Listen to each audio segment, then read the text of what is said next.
Hello, my friends. What is good? My name is Alckemy. Welcome to the channel.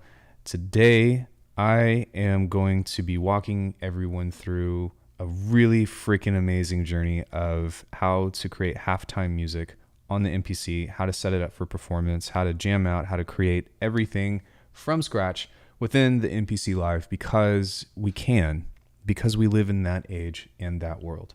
So I think that this machine has been so, amazingly awesome because it's been teaching me so many things outside of necessarily sound design, but more so about how to curate music, about how to provide a different workflow that is going to be conducive to the way the machine works, right? So if you're working in Ableton or whatever, and you're working or in some other DAW and you're thinking that you're going to make music exactly like how you do in this, then that's not really going to happen, right? You just don't have the tools. The technology just isn't built into this yet. However, when it comes to making swingy beats, when it comes to designing rich synths, when it comes to designing even good drums, which I figured out last night, this is absolutely capable. And the way that I'm going to describe this is, it's really difficult because I don't want to say I'm going to sound like somebody or whatever, but we are going to go for something that's more of like a Shades or EEPROM style kind of tune because of the nature or the structure of how they build their songs. So they often have very simple drums. They have a really aggressive bass, and then they've got a bunch of one shots and effects and stuff, which I think is actually the easiest part that you can source. But today I'm going to be showing you how to sample. I'm going to show you how to do sound design. We're going to be doing the bass and the drums. I'm going to show you how to get percussion out of your drum loop that you've already made. I'm going to be showing you how to resample. I'm going to be showing you how to turn all that stuff into a kit and then set it up to where you can perform this either live or get into recording and tracking. So if that sounds good to you, then please consider liking and subscribing. This is a free class. I would encourage you to support the channel, even though this is a free class, because, well, it helps me keep doing things like this. But I hope that you're just as excited as I am, and please feel free to ask questions and stuff. Forgive me, because I'm going to be looking at this interface, my eyes are going to be down. So if I don't look at chat or something, it's not because I'm ignoring you. It's because, well, I'm going to be focused on teaching. So if all that sounds good, what else was I going to say other than that stuff? Oh, if you want to check out how to do the real stuff, not real stuff, but you want to check out how to do halftime on the DAW and stuff, then consider becoming an Arcana member and check out the other masterclasses that I have with all the crazy basses and whatnot. Woo, okay, so that was a mouthful. So the big thing that we're going to open up with today is I'm going to show you some things about tube synth, and the only reason why is because this is going to be the one thing that, or the one roadblock that you might be running into if you've got an MPC. And by the way, this will be applied to anything that has this particular software, so the MPC 1, the MPC Live, the MPC Live 2, the MPC Live keys, yeah, all of that stuff. There's so many that I can't really keep up. So let's start with tube synth. We're going to go into initialize, and what I'm going to do is just quickly show you how to get to a baseline starting point where we are, because I'm actually going to be doing a bass within OPX4, and I'll be talking about why. But what we want to do with this is really just find some detuning here to get ourselves a bass. And when we do that, whenever we hit something, I think this is already starting off as a Res. Okay, well, it's a sine wave, and so what we can do is a few things. On one end, we can set up oscillator 1 and turn on quad. As you can see here, that's already kind of getting into some detuning. If we turn this up,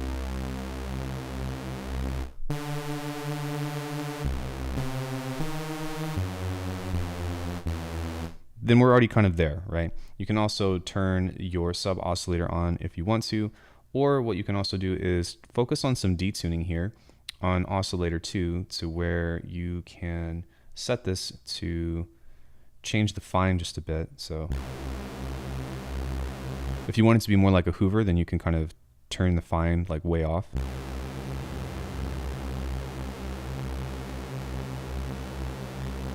Or you can turn this off and just detune these against each other as well, which will give you a cleaner Res.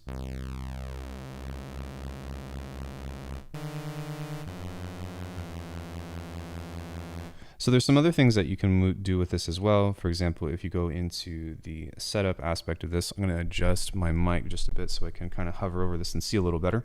You can shape this and add distortion if you wanted to. I would suggest at first making this in mono. So you can see that it just gets fatter in that way. You can set the polyphony to legato. So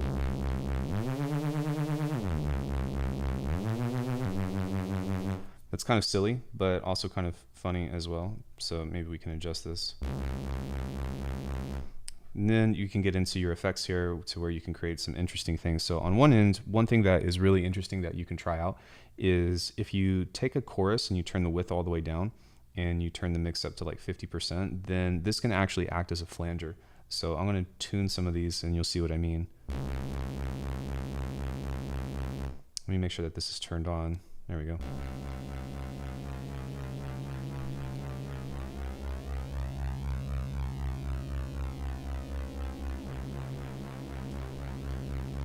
You can also low cut this to where you're not affecting the sub, which is pretty nice. So let's go back here and let's go to the oscillator, and we are going to just take a look at this.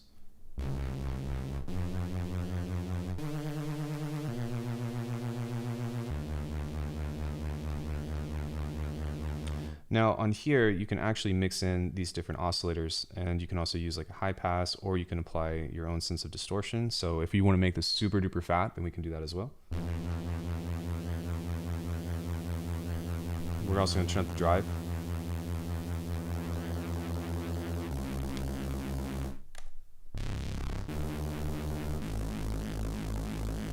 We can turn up the drive on this as well.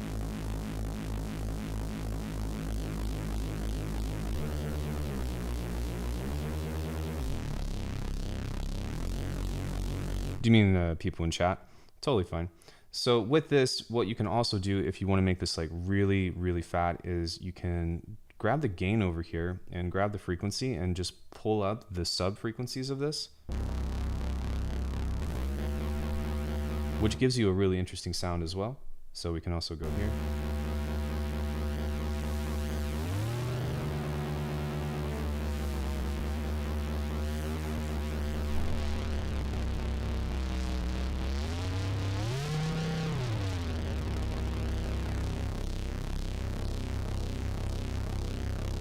Nice.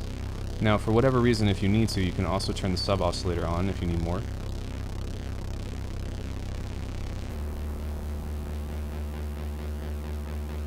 And then here you can automate, of course, so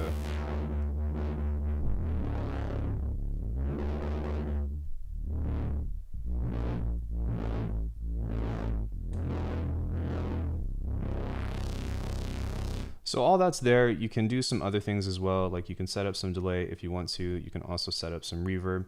I actually don't like using the reverb on this one for this particular sound because, oh no, it does have that, so that's my bad. But you can actually set a low cut. That's the most important thing on here.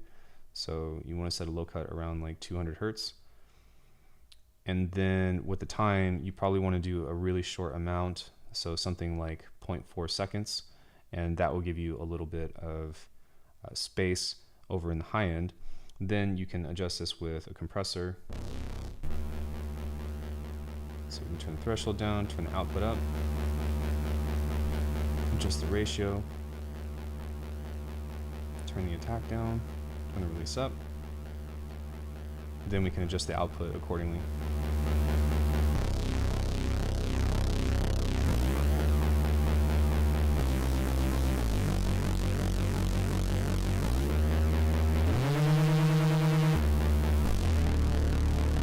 Pretty cool.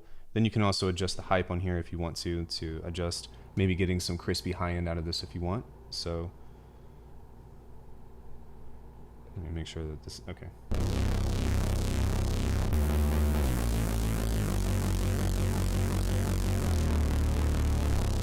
Now, one thing to consider with this is it's not going to be all that inspiring whenever you play this. So you can go here into the pad perform, and then we can set this up to be something that's actually going to be more conducive to what we might want to play. So we can use the something like D sharp and change it to harmonic minor. So now whenever we play stuff, it's actually going to seem like it's part of the same like key, I suppose. You also want to change this to notes, because if you set this to chromatic, it's all going to be the same. It's still going to be chromatic, but here everything will still be in key. So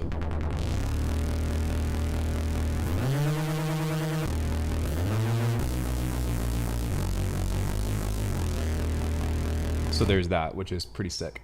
Now, the next piece that we're going to work on is I want you all to kind of take note of this, because I wanted to show you that you can do this in tube synth. You can also do this in just about anything that can provide a detuned oscillator. So you really just want to get something that has like two oscillators that can pit each other against themselves, and then you just apply some distortion and whatnot. But I'm actually going to pull up OPX4 because that's what I prefer to use.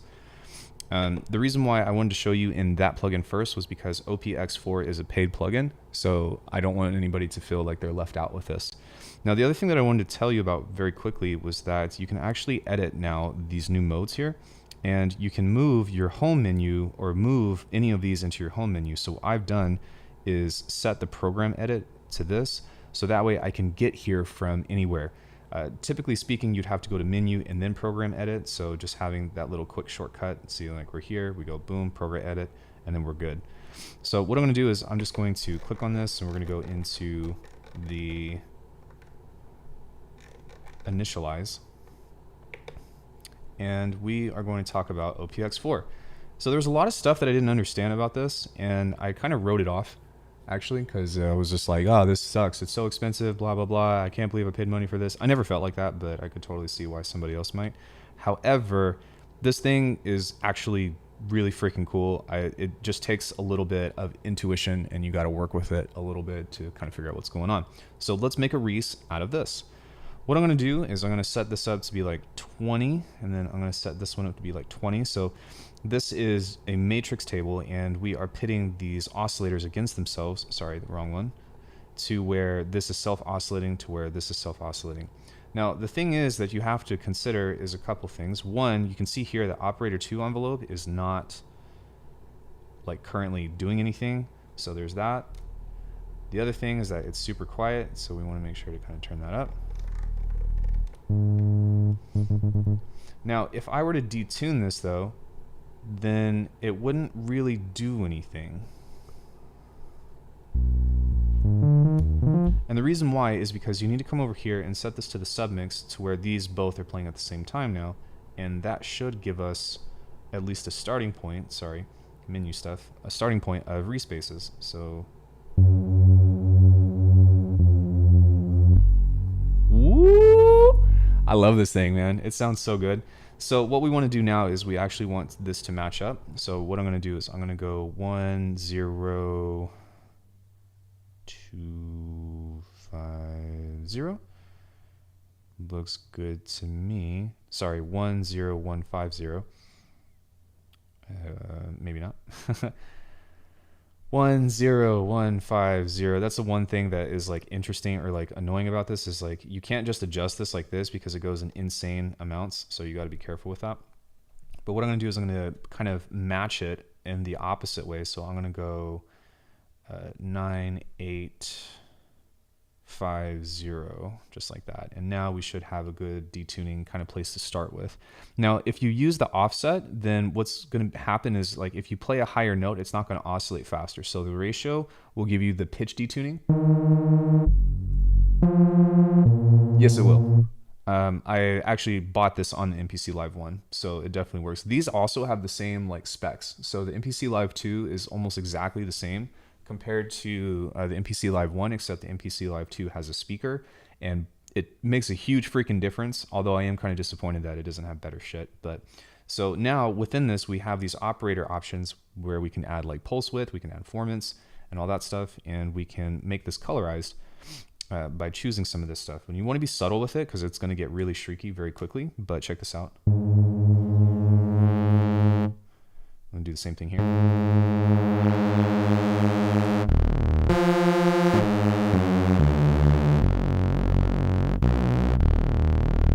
And now we've got ourselves a nice, awesome, like crazy sounding res. So one thing that we can do as well that might be interesting is we can actually apply a very short kind of donk-ish thing over into either oscillator 1 or 2. So if I were to turn this up, maybe let's go like 3.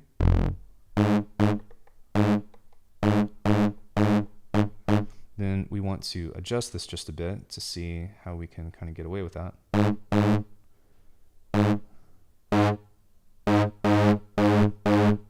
And And then we can actually adjust this to an arbitrary amount because it's a very short envelope. So that's a little bit too long, but that's okay.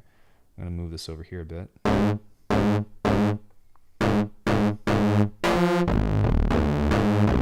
But you see how if you use this, then you can actually kind of get like a very percussive thing out of this. Got to go to a lame all hands meeting. I'll be back. No worries, dude. Thanks for coming in. So it doesn't have to be like crazy like that, or it could be as extreme as you want it to be, rather. But when you come over back to the envelope, we can go to envelope 3, and then we can actually get into this a little bit better with the decay. So I'm going to just adjust this a bit and grab myself a curve. Maybe curve. There we go. So come on.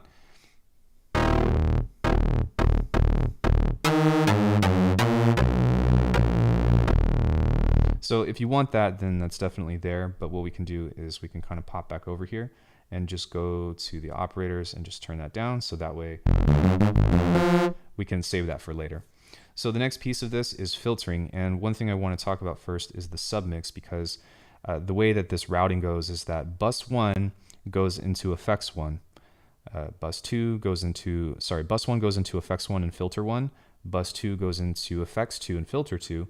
Bus 3 bypasses the filters and just goes into effects 3. So if you want stuff to be affected the same, or if you want to do parallel processing, you only get one effect per bus on here, unfortunately.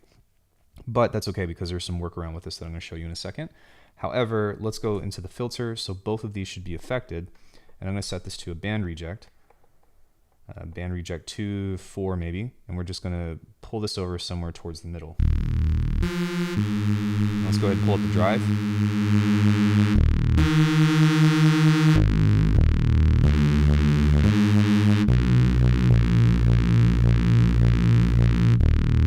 Ah, man, that's so fat. That's why I love this thing, is because it almost like, it feels like it has like an analog feel to it. And that's part of the reason why like it resonates with me really well. So if we set this to like 30, then we should be getting a little bit more of a detune sound. Am I playing chords or a single note right now? Just a single note.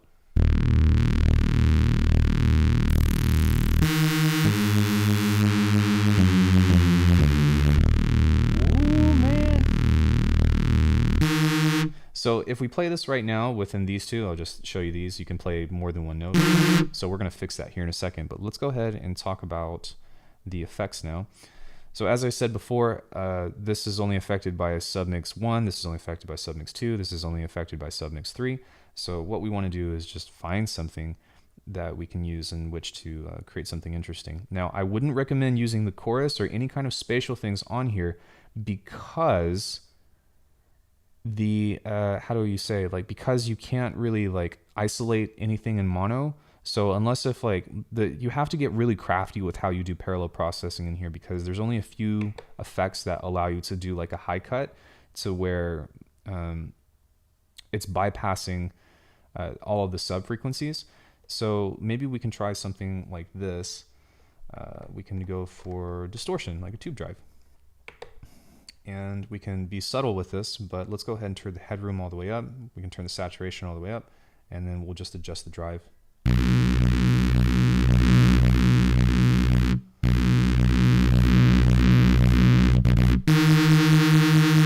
I'm going to turn my actual speakers down just a little bit. That was too much. Ooh, man, it's so good.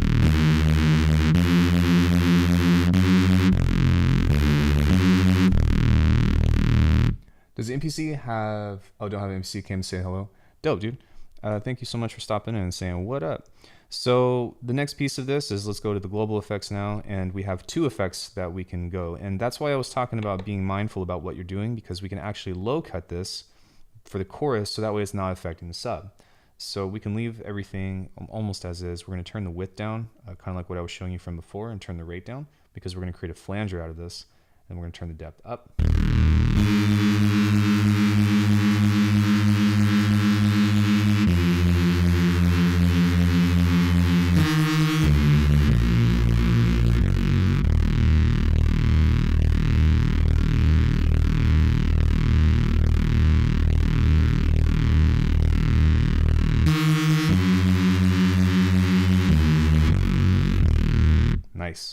So on this, we can probably choose something maybe like a compressor.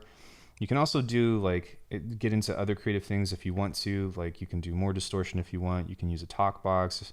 You can do filtering. Unfortunately, with this parametric EQ, one thing that I'm really sad about is that you can't automate any of this. Otherwise, it would be really cool for doing different kinds of like neuro-based stuff.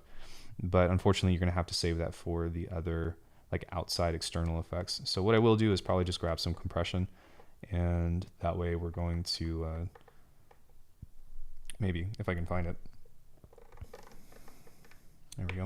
Just do some compression and then gently push the output as well. So we're going to turn the threshold down, turn the ratio up, short attack, long release, and then crank the output.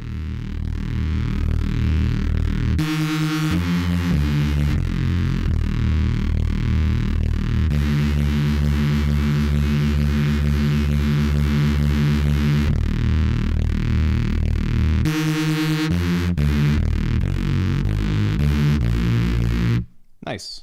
And there's other things that you can do as well. You can also set like reverb on this if you want to. So I guess we can explore those options so that way you can make a informed choice on your own. But one thing that's really cool is you can use a gated reverb. And there's a low cut that's already built into this, which is amazing. So what I suggest is setting this to 100% and listening to how it sounds. So what I would typically do is probably turn this down by quite a bit. So that way it's just a little bit bigger. Turn the pre-delay off, turn the width there. You can also do reverse. So if you set the time to be longer, then you have that really cool kind of like suction sound, which is really nice. But we're gonna maybe back off of this a bit.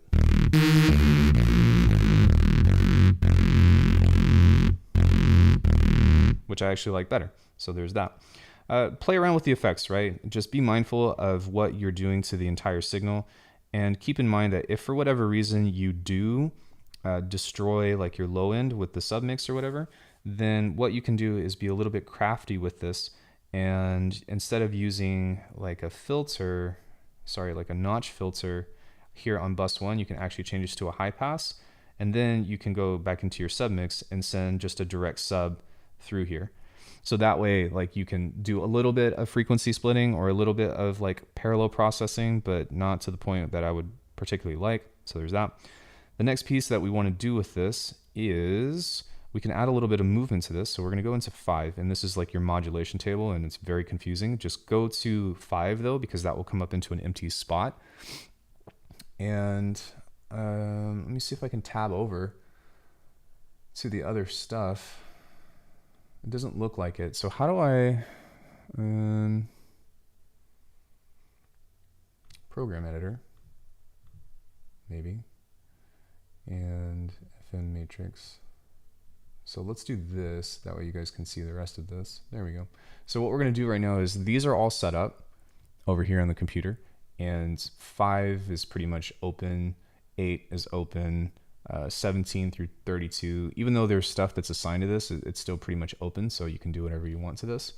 And then if you want to see the patch, because I know that I explained most of it on here, then you can kind of just take a look at what I did. And we can also take a look at the submix, wherever that is.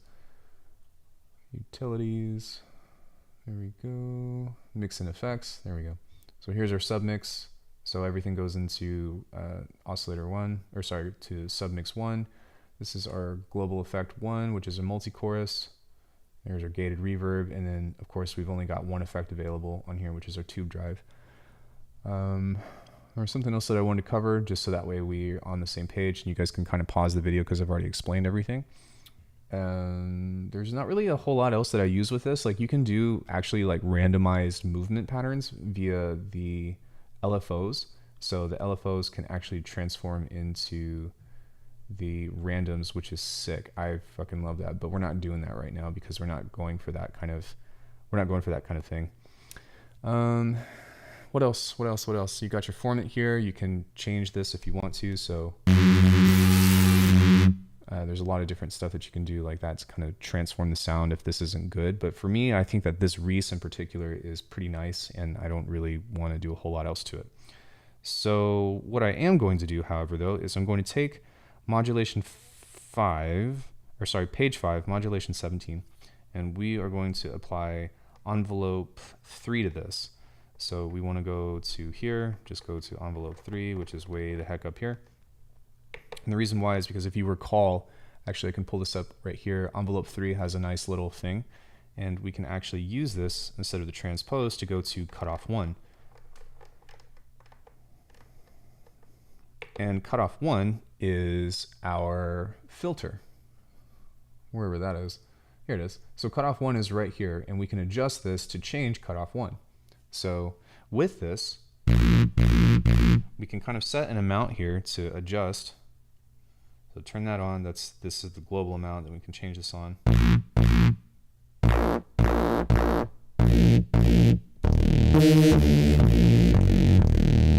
And now we've got just a little bit more movement on this to be able to make like really sick shit.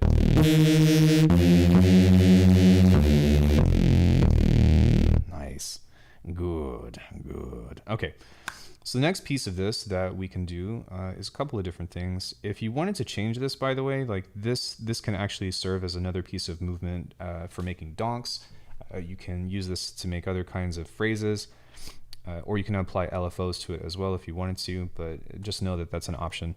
So we're going to set this to legato now. Let me switch over to the mix and effects. Sorry. Let me see where this is to match this. All right, so we're up here now with the global. And we set this to legato. We're going to turn the glide on, and we're going to set the time to like 200, because that's what's going to be like a good transition time in between this. So take a listen.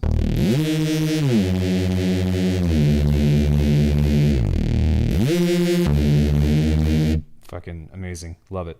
So this is pretty much done within this, and now we get into the external effects. Now I will say that for the most part,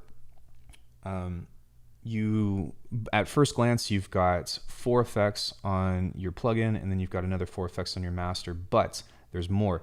If you come into the menu and you go into channel mixer here, you can actually set this to submixes. So take program 1 and send this out to a submix,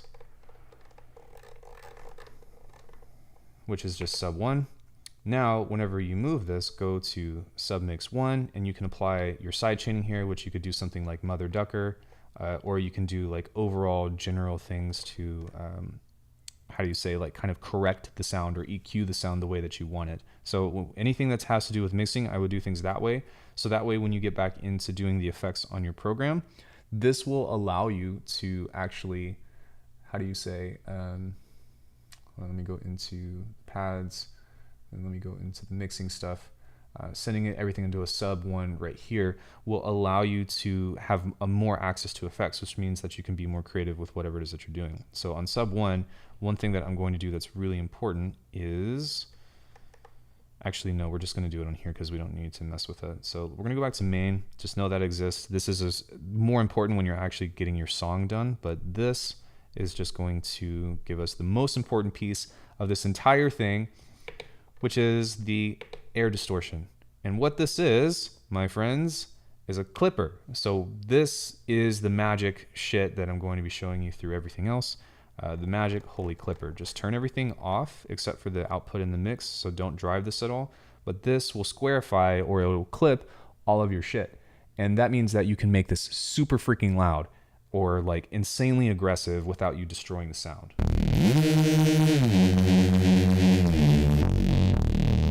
So that's pretty much already ready to go. Now, a couple of other options that we have.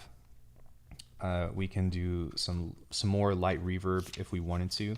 We could do some other kind of like chorus, or we can do some other kind of filtering. So I guess we can explore some of those options. So hold on one second. Okay. Let's go ahead and take a look at some of these options that we have here, which the first one is the diffusion delay. So with this, you can set some really nice kind of just like smearing if you wanted to. And again, this has a low cut on here, so we can kind of make sure that we're not affecting the sub. But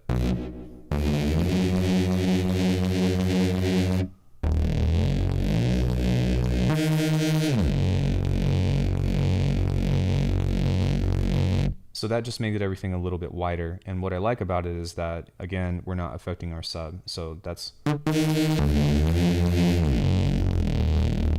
sounds pretty good. The next thing that we can take a look at is a few things. Let's go ahead and explore the filters quickly, and then the last thing that we'll end up with is the reverb stuff. But you've got a lot of different filtering options here. That's pretty nice. So on the left, that's like your typical filter thing, and then on the right, this is distortion types. So if you want to drive it, you can either have DCF or VCF. I don't know what VCF stands for, but DCF, but VCF is like your typical filter that is in most DAWs. So there's that. But you can set it to distort, rectify.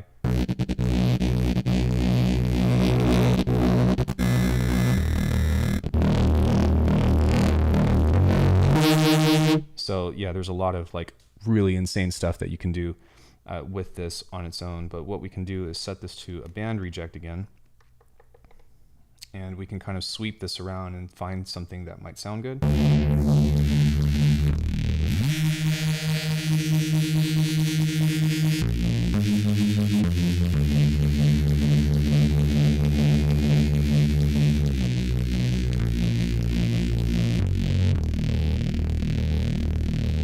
So lots of cool things that you can do with this. Now, the other thing that I will tell you about, and I'm not going to actually cover it in this class because we're not really focused on doing Neuro bass. God damn it, I keep doing the same thing, sorry. Is that you can use a parametric EQ on here, and you can use a few different ones to start to create different aspects of like Neuro stuff. So the reason why is because these all have bell curves. So you can set this one, the top one to be a shelf, and then you can set this one to be somewhat like here. And you can boost all of these or cut all of these depending on what it is that you're doing. Over here, maybe adjust the frequencies like this, maybe do a boost like that, and do something like this. And then when you get to this side, you can actually play with all of the different filtering frequencies here kind of at the same time. So just check this out.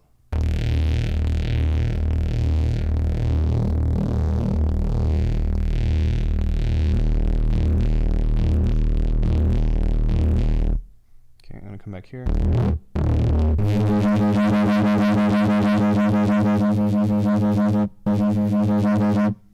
Maybe not so high, but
so you see, by messing around with this, gotta go, have a nice stream, man. Thanks, dude, see ya. So by playing around with this, you can get some really nice tones. You just kind of have to set this up correctly. And then once you do that, then you just turn the automation on and record a note. And then you can kind of tweak this as is. Or what you can also do is once you have this set up, so we can go into the parametric EQ, turn that off, and then we can finish with this. Let's just pretend like we're already there. You can go into menu and go into the sampler and go into resampling L and R, and then you can actually do all that processing here within these effects, and you can kind of play that live. So if you want to kind of really get into recording stuff, you can watch the masterclass that I have on how to make Neuro bass in here. The reason why I don't do it is just because it takes too freaking long. So I'd rather just do that in Bitwig. That's like the one thing that I'm like, you know what, that's just not worth it. But you can do it in here. I've done it in here. I've got a class on that. That's available.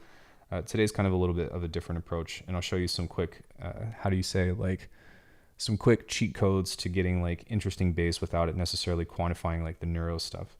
So let's go back to the reverb here. We're just going to use the air reverb. Most of the time I use the air plugins for any of this processing stuff because they generally sound better, and these interfaces are a lot more pleasant to look at. But at first glance, this is at 100%. We actually want to take a look at that. We want to turn the reverb all the way down. And then we're going to adjust the reverb size as well. Sounds pretty good. We can adjust the ambience. Now that we have that, if we flip over to this tab, you can see that we've actually got a low frequency on here, so we can cut that at like 160-ish. Then we can also reduce the time here. So now that we have that, we can go back over to here, and we can adjust this to where we just turn this down to like maybe 4% at the most.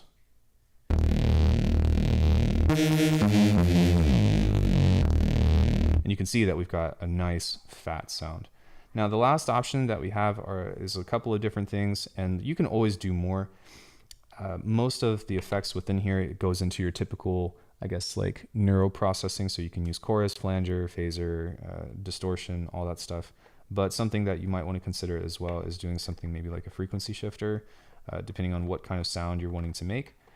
So we can go into harmonic and go into air frequency shifter. And with this guy, this is a little bit weird because of the way that it's set up, but keep the feedback on 0 and change this to maybe like, I don't know, 2 hertz. And set this to like 50.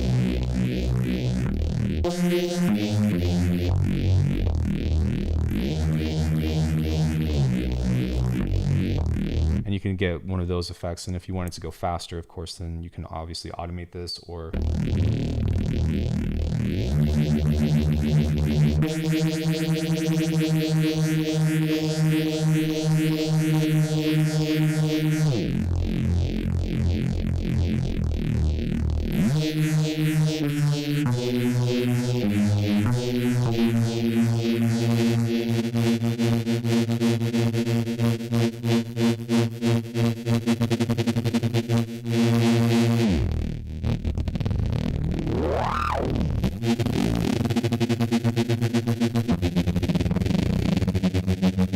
So you can see that by doing things like that, that's a great way to get like a variation of this and have just multiple like things to, I don't know, mess around with. So the last thing that I want to talk about is on the modulation thing, and this would be our granulator. Sorry, it might be in the harmonic thing. But with this, there's 2 more things I want to talk about. The granulator here is pretty nice because this allows us to kind of turn this into, how do you say, like, well, something that's like a granular, not really a granular bass because I get more pads out of this than anything, but if you take a listen to this, you really have to be careful with this because you get some really crazy stuff like very quickly, especially with basses that are super distorted, but so big. Let's go ahead and adjust this.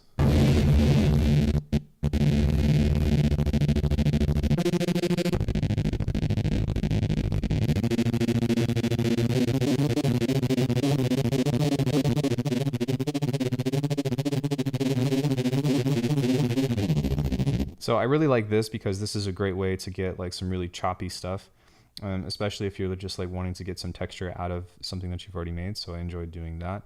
And again, that you can do this on the resampling tab as well. The other thing that I want to talk about is, man, there's a lot. So the effects on here are really good. It's just a shame that there's only 4 like main effects in order to do stuff with. And like, obviously the automation and modulation is kind of a problem. Hey, Master, what's good, bro? So that doesn't mean that like it's bad by any means. It just means that you have to be kind of like mindful about the stuff that you use. Sorry, that's what I was looking for what I wanted to talk about. It's under the EQ filter. There's a vocal filter on here. And this, I believe, is also built into the OPX4. It's somewhere on here. Maybe it's in the harmonics.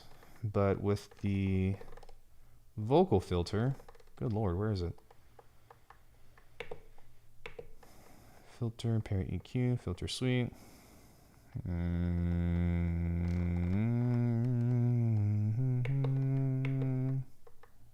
Vocal tuner, vintage effects. Where's the valve filter? harmonic, flavor, frequency, lo-fi, talk box. That's what it's called. That's why. So the talk box here will let you do some cool shit too. So this is pretty much a valve filter, and you can do some stuff like that. You can set an envelope to it if you want, which is over here. So you can set this to like a second where it'll, and then you can also adjust the formant as well if you wanted to. So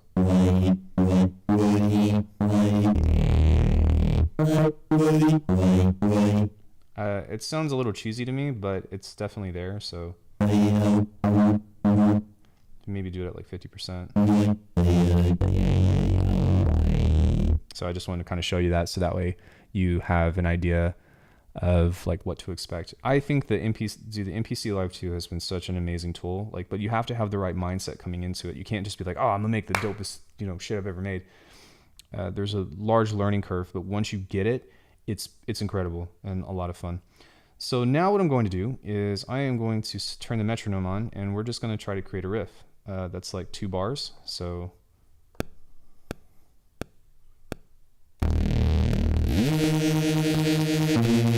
maybe not. There we go.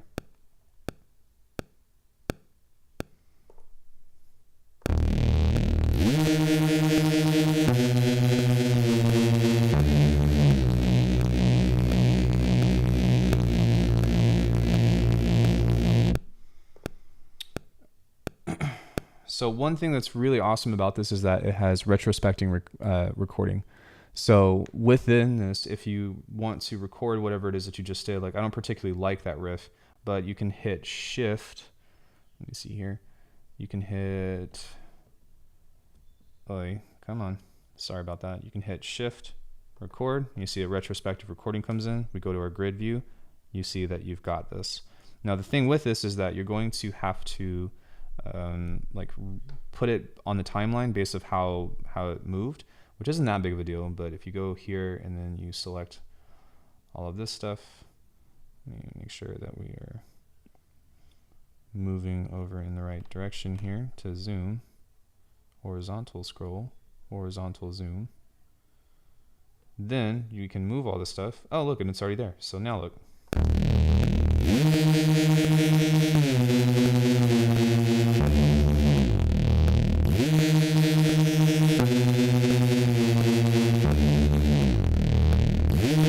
And with this is great because now within that, we can pretty much do a lot of different things to this. So for example, if we go back into our resampler here, sorry, just our sampler, and we arm this, discard, we go arm. I don't know why that's doing that, but okay. Then we can actually start to apply different effects here. Okay, that's not supposed to be happening, but all right. Discard, stop. Arm. All right, well, for some reason this is already recording. I think that's just a bug because it's not supposed to be doing that. But let's just pretend like we're playing this here. We can actually come into this stuff and do the same thing that I was talking about with our parametric EQ. We can send this into some light distortion. So maybe nothing super heavy, but just a little bit of modulation on here. Sorry, harmonic. And then just a touch of like drive. Set the mix here.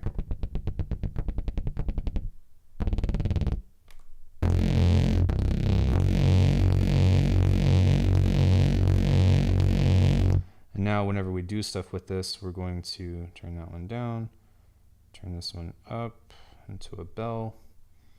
We're going to scoop that one, turn that up, turn this one up. And then looks good to me, I think. Set that there. Okay, so now we should be able to kind of play with this.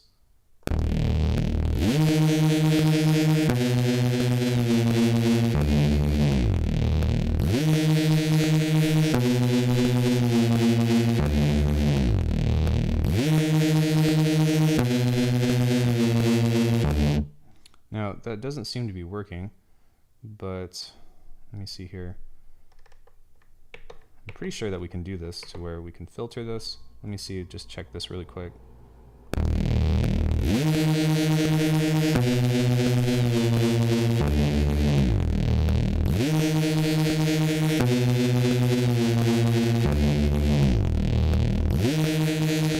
Okay, so it looks to me like this resampling thing is not doing what I want it to. So you can input this within this, but I guess this turns itself off. So if you wanted to do that, then you can't do that, but that's fine, because there's a bunch of different options that we can do for that. That was something new that I wanted to try, and I wasn't sure, but I guess you can't do that. But even still, what we can do is we can click on this, we can go bounce to sample here. And now that we have that, we can go into our sample editor and we can start to either create chops with this.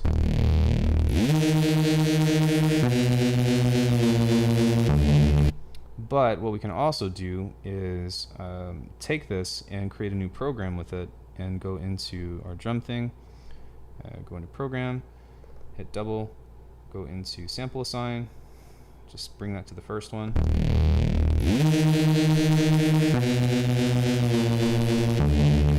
And now with this, that's where we can hypothetically get into like changing this in different ways, where we can do what I was trying to do from before. So if I wanted to do the parametric EQ thing, again, just up, down, up, down, up. It's typically what I would probably try to do. That way you don't really have to worry about that so much. So now,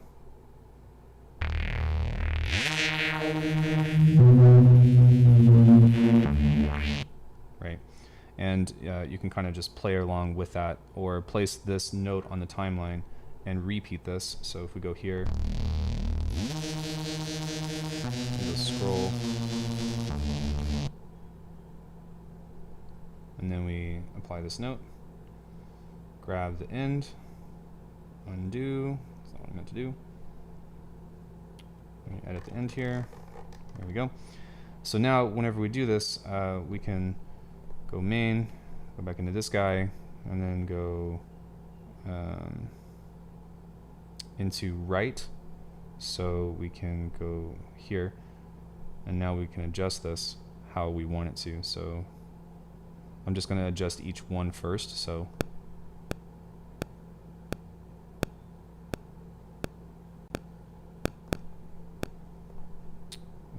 that didn't work. That's because, did I put the right thing on track 1? No, I did not. It's totally fine. Track 1 should be, we're going to go sequence 2.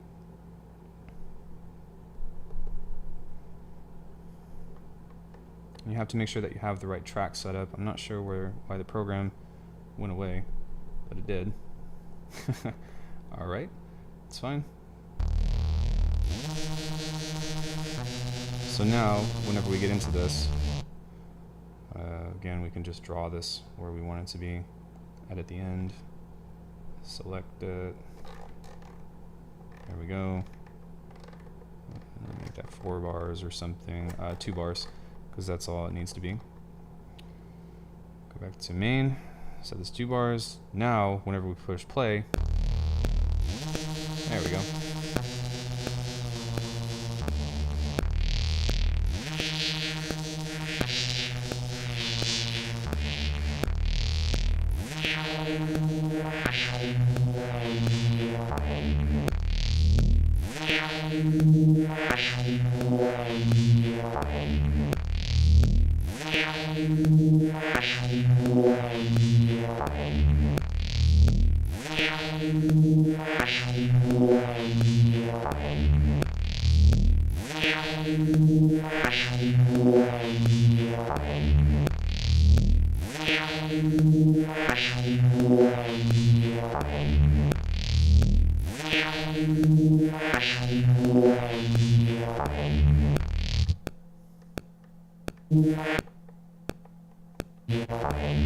So now we can do the same thing here.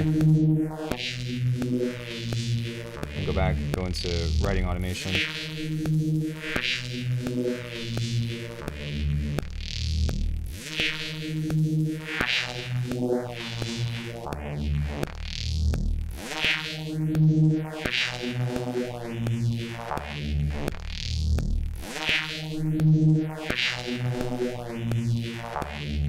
So now what's really cool about this is we can actually do a lot of different things.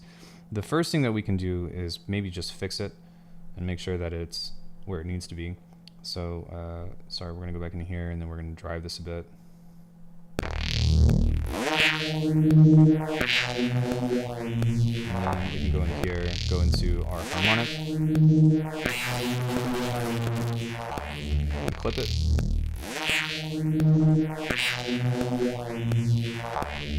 And I'm actually going to do one more filter on this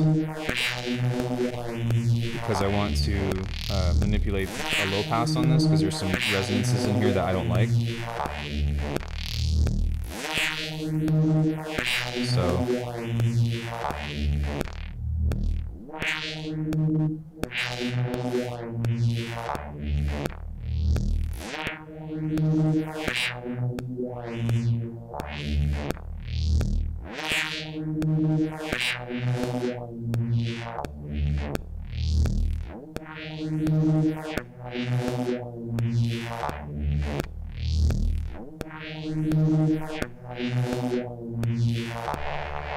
So what's really cool about this now is we can go here, we can go to bounce to sample, and now we've got everything on here in which to create a factory. And so what this means for us is if we go back into here, we go here, now we've got this track here, or we can actually just replace this, and now we've actually got all of this stuff that we recorded within this. So if we go to sample edit, there's that. Right? And so what's really neat about this is we can set this up to be regurgitating in the same way. So if I hit play now, we're going to have all of the filtering on pad 1, but now it's going to have all of this other stuff stacked on top of it.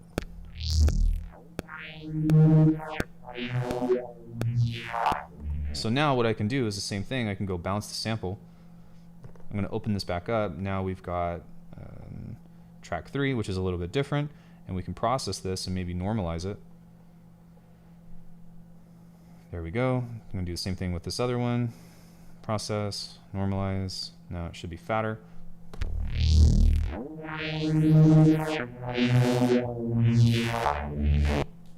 I wasn't really going to do neuro-based stuff, but I guess what can you say? You kind of have to at some point.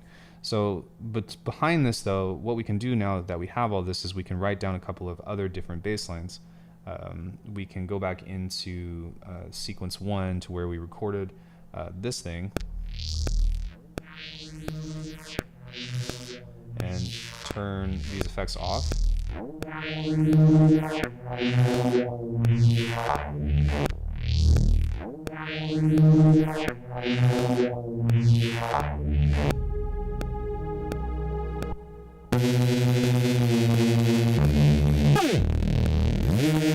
So now with this, what we can do is we can actually zoom out of this, and we can grab everything. And there might be a better way to do this, but just go cut and just make sure that everything is off. And now we can do a different one. So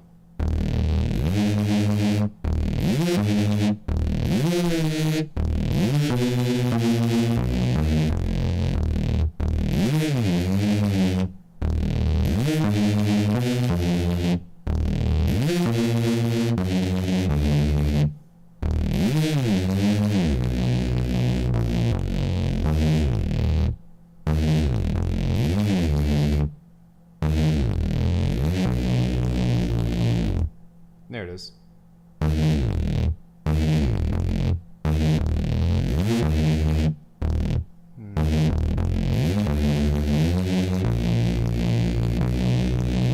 So now we can do the same thing where we go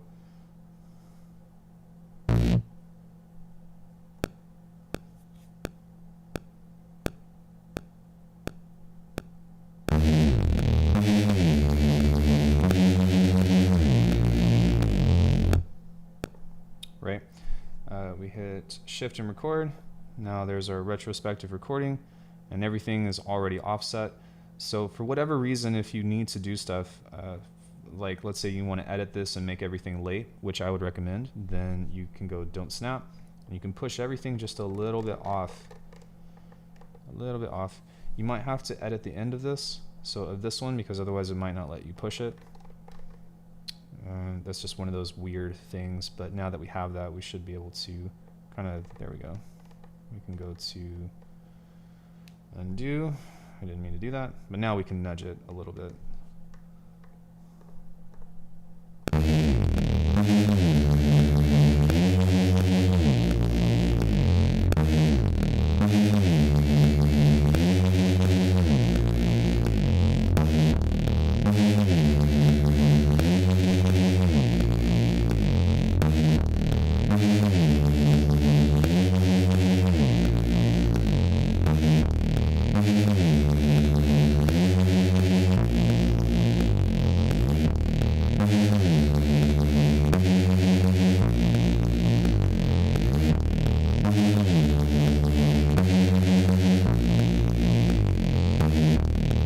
So we've already got that applied now, and what's really cool is now that we have this, and again, this is just a matter of demonstration, but we can go bounce to sample.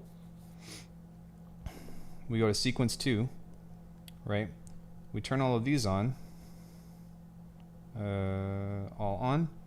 Then we can go to the program edit here on samples, and we just find that next one that we have, and look, all of the filtering is already back.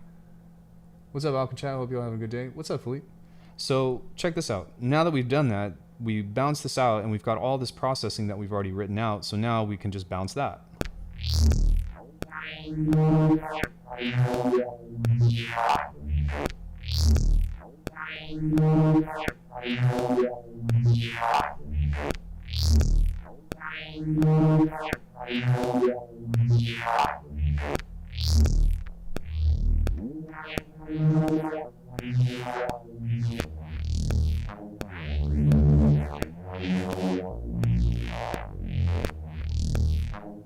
Then we just bounce it. So we go stop, cancel, bounce the sample. Sometimes you got to do that. But now look, if we go into our bank, we've got 5 different instances of different bass variations that we have. So that's pretty freaking sick. So there's that. What I typically do though is I don't really, I wanted to show you this just as a means of like, here's how you can like go down the rabbit hole of sound design and getting into like specific kinds of basses. I would want to spend more time and be more meticulous with this, but typically I would just go back to sequence 1 and just use this because it sounds good. So if you want to get into Neuro stuff, then you can do that, and that's how you can resample that process or that workflow, but it's not entirely necessary. And I think that it's much easier and much better to just drop in some Neuro hits that's just like, blah, right? Because that's just a lot easier to do in the DAW. So if this is all you have, then that's the way that you can do that. If you have access to a DAW, then I don't know, just go download Eternum 4 or something, and then you will feel at ease with this. So with that being said, let's talk about drums. The next piece of this is where we get into the really fun stuff. I'm going to make sure that this is focused. Hold on one second. It doesn't appear to be frozen, but it won't focus. Bruh. Can you guys read that on the screen? I don't think so. Let me see here. Focus. Okay.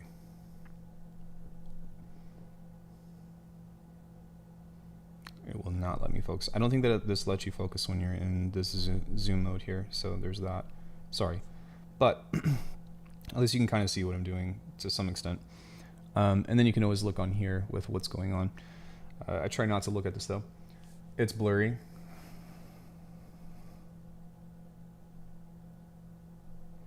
Okay, let me see if I can fix it like that.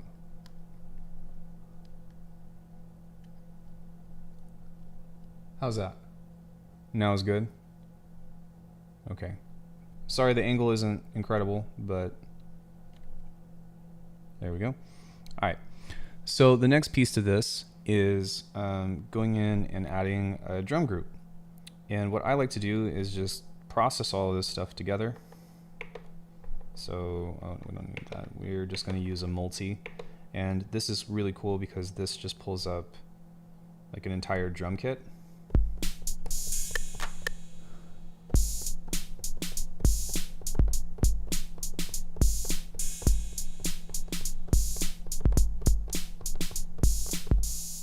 So there's that. Let's go ahead and just make some fat shit. So the same principles apply to drums within this, which is compression, distortion, EQ in any order that you want. And then give it some color. So what I'm going to do is I'm going to go to the first drum synth here, and we can make 808s if we want to, but I'm going to actually go to hard because I like that one. It's already sounding pretty good. So I'm going to adjust this to, say, D flat. We want to go to E flat, so there we go. And turn the hold off. And then adjust this. And really, you're going to have to kind of just like listen to it and see how it sounds, because that's really what I can tell you. I don't want to really talk about each parameter, just adjust it to what you like.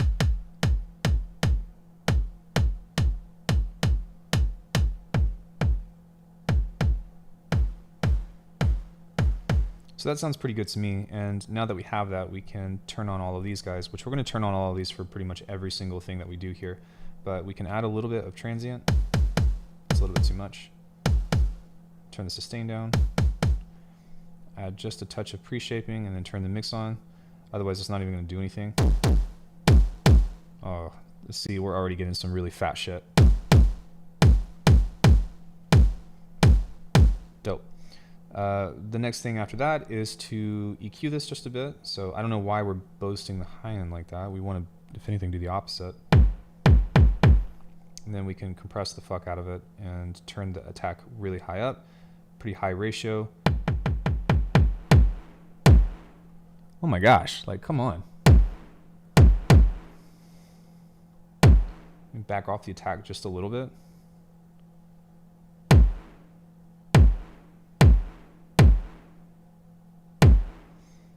We can also adjust this too if we want, if it seems too boxy.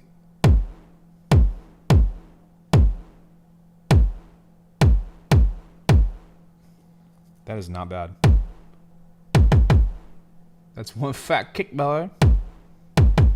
It doesn't quite have like the body that I want it to, which can sometimes be the challenge with this, but that's where this stuff comes into play, of just messing with this until you get something that you like. So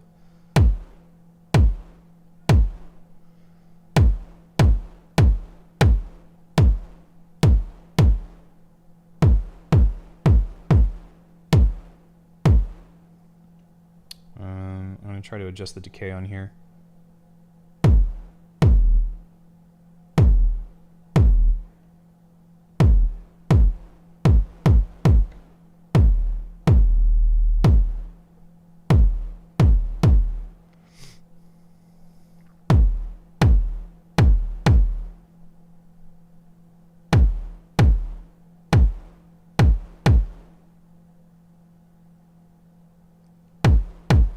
There we go.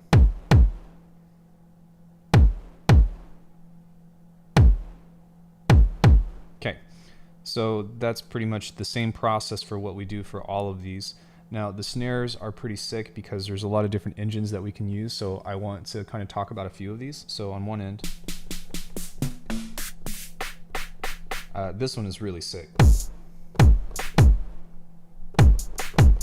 Sorry.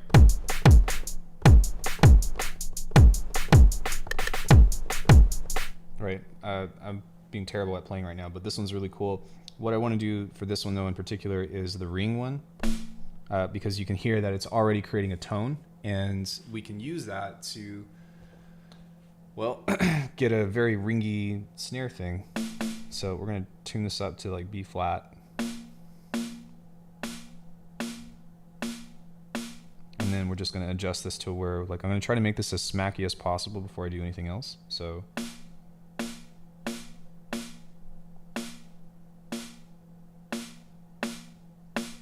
pretty good.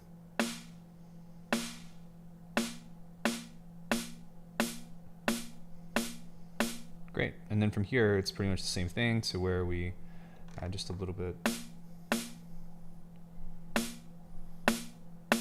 It's a little bit much.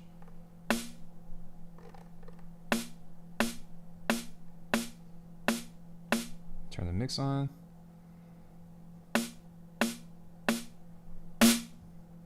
Nice.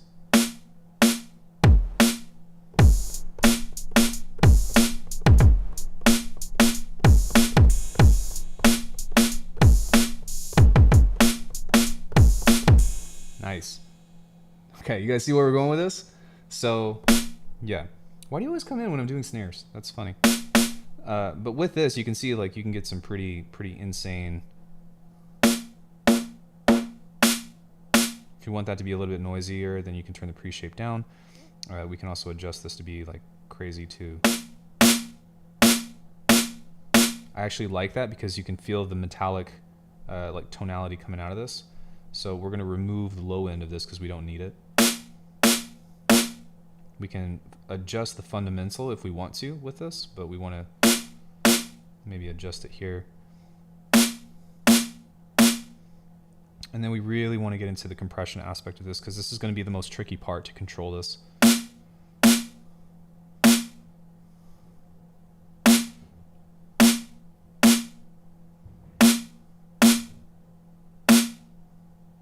Maybe turning it on might help. Sorry.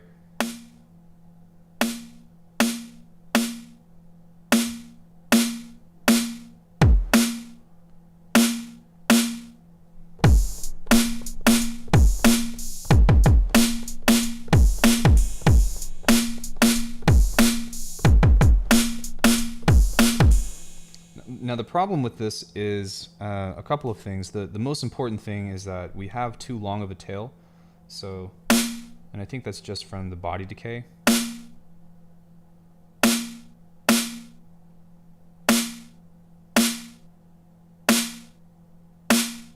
And then also I'm going to move on the noise decay just a bit to make it a little bit more techy.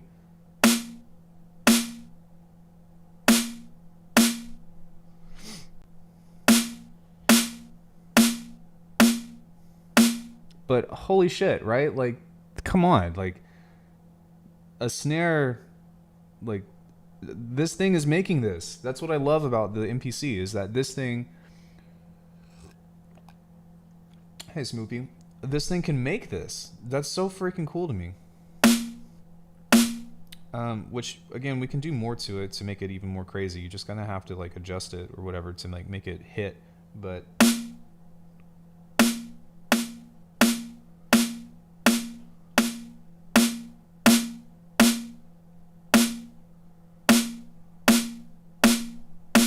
awesome. So before I do anything else, we're going to actually go into... Hey, Albert. How's it going, bro? We're going to actually go into this and take a look at the send effects because I want to shape this before we do anything else. So the reverb here, like this has like an overall thing, excuse me, that we can apply. Sorry, neck hurts. And what we can do is just adjust this to like 4 milliseconds. We're going to set this to room, or abstract works really well as well, but we're going to turn the low cut on so that way we're not affecting the anything else of the sort. It's not really going to matter, but we can go in here and then we on our sends we can actually give this just a little bit of reverb. So that's why I wanted to make the snare itself a little bit shorter, was because when you adjust the reverb on here, that's what's going to help bring back some of the tail in a more like natural sense.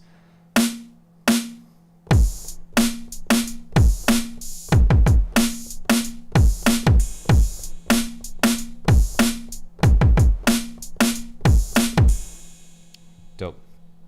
So everything else is a little bit more straightforward. The hats are pretty easy. We might just want to change the model. So I like that a little bit better.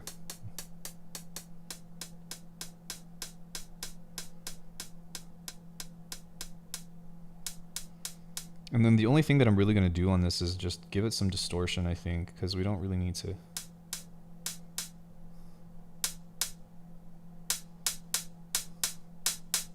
All right, I lied. I'm going to give this just a little bit of transient removal because we don't really want the transient in here. And then I suppose we can get into, I don't really care about that. We can just adjust this a bit.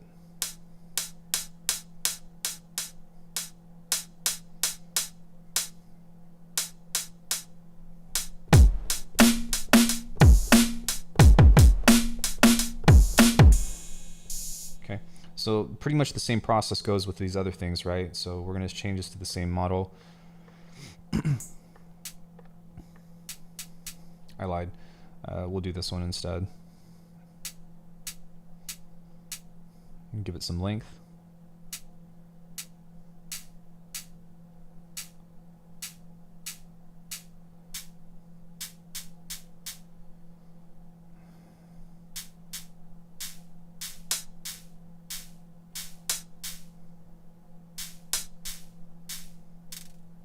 You can bounce it if you want to, so that's kind of cool that it has like a built-in ring mod though.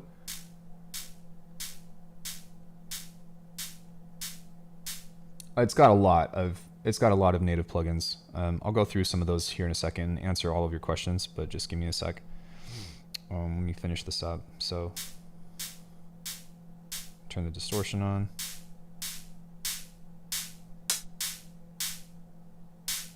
Recording to logbook. Yo, thank you so much for the follow, Frank. Really appreciate it. Yeah, sounds pretty good. Next up, we'll go into the clap. This thing is so cool. This is one of my favorites. Within this, we can set the count amount. So then if we change the speed, it's going to kind of stagger. Ah, so cool. We can change the tuning of it.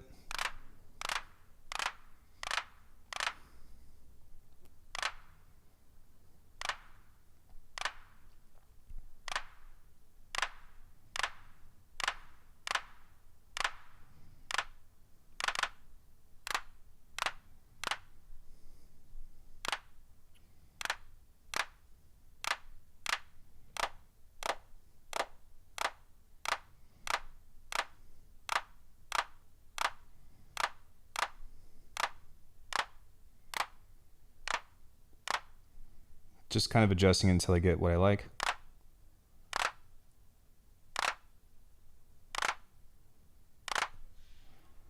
Nice. Okay. So we can, again, just do the same processing stuff, which hopefully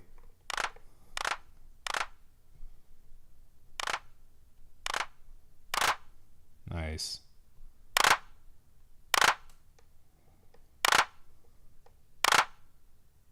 So when we do that, we don't need the transient as much. If anything, it's a bit much. So we can take out all the low end.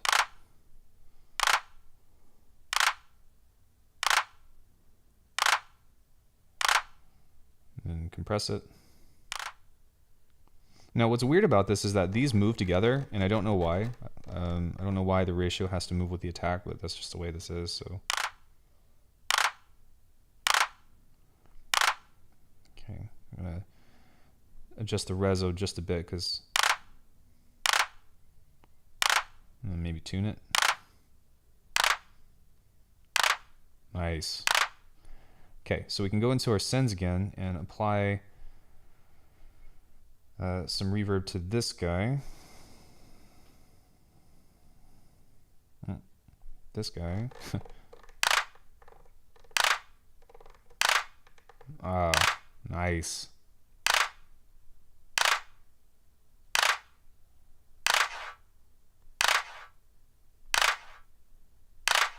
Oh man, what a clap.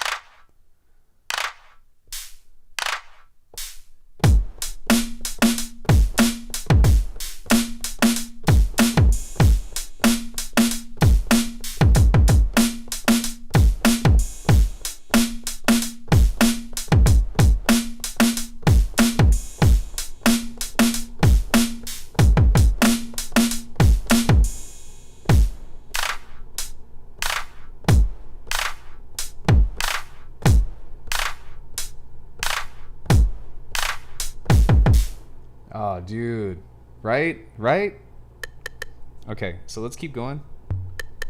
We're gonna skip the tom because I don't really care about the tom, but we can make a lot of different like rims or anything of the sort on this. So yeah.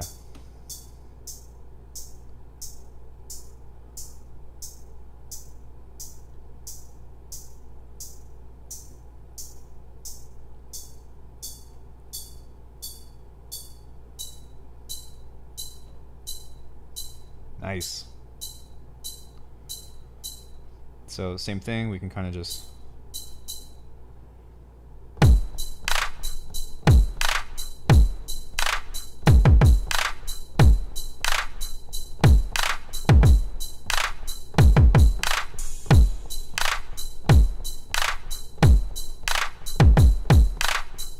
Awesome. So yeah, again, we can kind of adjust this. It's a little bit much for this one. We're gonna EQ this a bit. I wish that I had an oscilloscope or a parametric. That would be nice.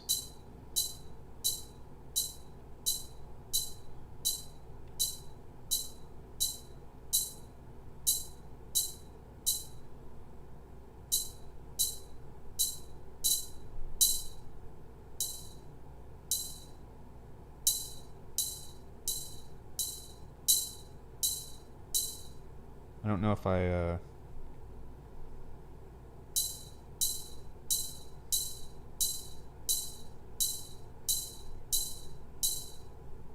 it was weird. It turned off and then it turned on. So I was like, what? Okay. Last one, we're going to go ahead and adjust this guy.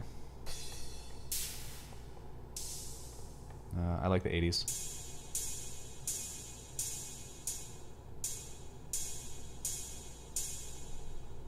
Turn all these on. You guys hopefully get the same process or like understand.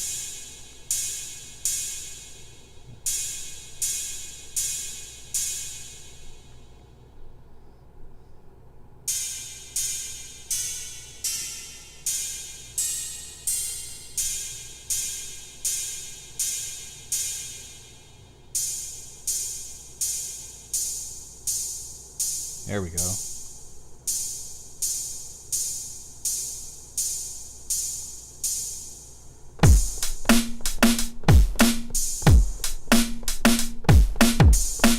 Ah, yes. What a fucking cool thing, man. I love, this is why I love this thing, is because like you can make amazing drums in this. So obviously if we check our levels, we're doing some crazy shit. So the most important thing that we need to do here is we need to go into the harmonic here, and we need to go to air distortion, open this right up, turn this down, turn this up, and now this will be clipped. And I like that this actually clips this to like -3.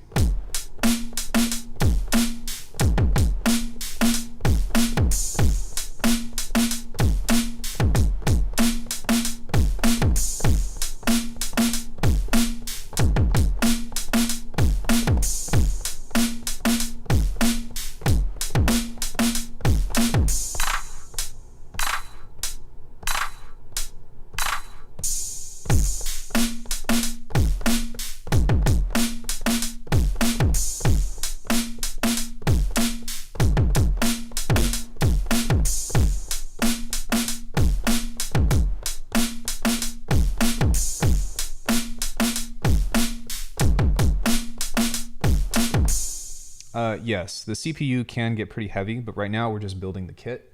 So there's that. But what's most important within this is like, we're just doing the sound design aspect. So we're not even building the project yet. We're just getting the stems that we need. And so I covered the bass first because that I think actually takes the longest. And now we're covering this. But what we're going to do here is we're going to add some compression.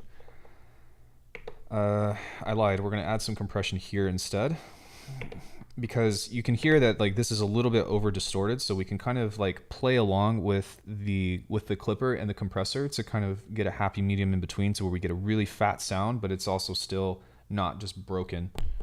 So what we're going to do is kind of adjust this. That's crazy. All right, we're going to turn the attack all the way up, and the release as well, might as well. So, but man, listen, see, like, it just keeps getting better and better. All right, look at that.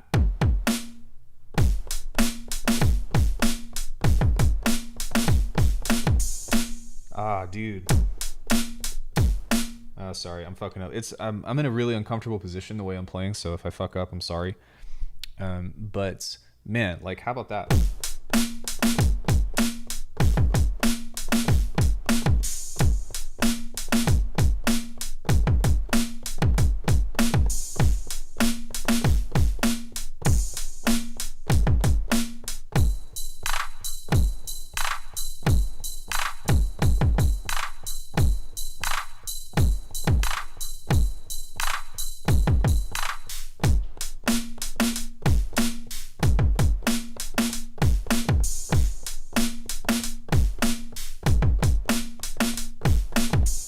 Sick. So you can see here that it's really important to kind of try to play in between these two because it's going to affect your sound, right? So the more that you adjust the threshold to turn it back up, the more that you get that distortion. You can also crank the ratio or try to find these parameters in between, but apparently it can make some dirty ass neuro drums. Bro, that's why I'm doing this. Is exactly why I'm doing this, is because nobody's done this before. So like that's why I'm so excited about it, because like I knew that you could. I knew that you could. I just didn't know how.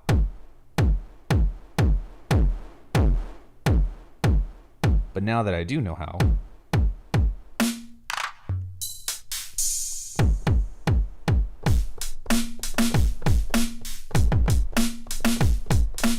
yeah. So now what we want to do is we want to add just a little bit more kind of a coloration to this. And what we're going to do is we're going to use another reverb instance of this. And so when we open this up, sorry, the mic's over here. But when we open this up, we're going to set this to 100% and just listen to what's happening on the snare, because that's the most important thing. The meter is black. No, I think it's just a coloration problem. Because this says small studio. That's odd. Yeah, that's just some weird color thing or some weird processing thing that's happening with that. But this is just going to be set to small studio, or rather room, most likely. So let's just do that.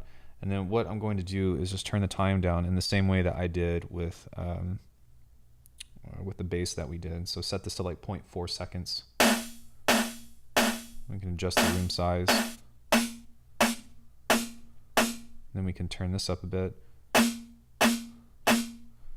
Turn the high-low frequency down.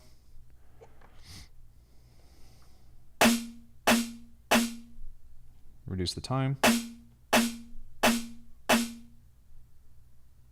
don't know what happened there, but okay. So within this, we want to adjust this now, because again, it's really about the snare and the clap on this, right?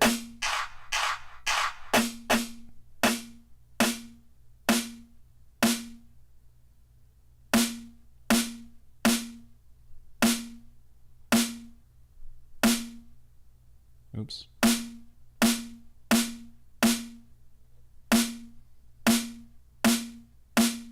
So really, I'm just kind of listening to it and adjusting this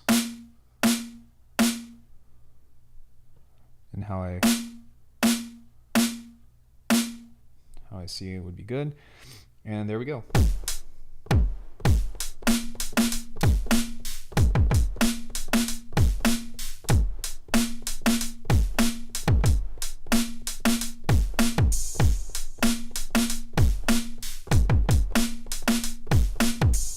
Nice.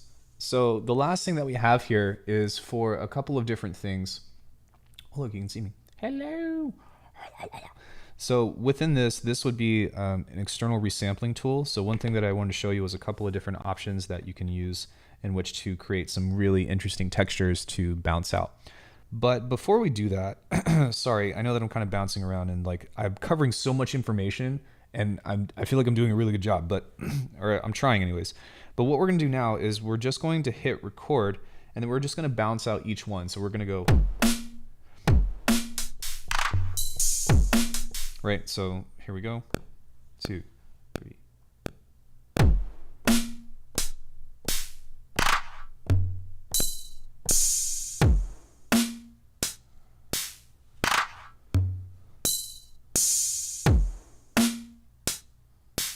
So now that we have that, we're going to go bounce the sample. This might get hung up. Oh, it did well. So now that we have this, look, here's our drum kit. And look at this here. this is what we want. You see how everything is pretty much flattened out? And if there's a little bit of like peakies that are coming through, it'll be fine because we're going to send this into a clipper again anyways. But look at this kick. So we can actually squash that a little bit more if we wanted to. And like our clipper isn't like the most transparent, but it's fine because now that we have this, we can cut this up into a new drum sampler, which is what I'm going to show you here in a second. But we have a few more things to do. The first thing I'm going to show you is the frequency shifter, because you can get some really cool, like you lose the kick, but if you grab the frequency shifter and you move this like maybe like by this, like take a listen to how this sounds.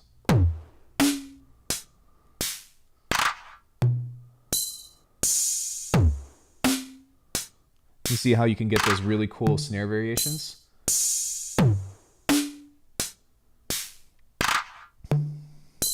So let's go ahead and do that because I like that snare. This is how we can kind of just get some interesting, like different kinds of snares that would be really cool. So that's one thing that I wanted to show you. The next thing that I wanted to show you is how to get percussion out of this, because even though this stuff is, right, that's all percussion, there's actually more that we can get in which to get some interesting shit. So what I'm going to do though is I'm actually going to do this. I'm going to delete. We're going to go here and go to erase. If you go to clear, then that erases everything, but we're going to go to erase all, track 1, do it. So now this is clear, right? So now what I'm going to do is I'm going to set this to 1 bar here, and I'm going to just try to come up with the sloppiest fucking groove that I can.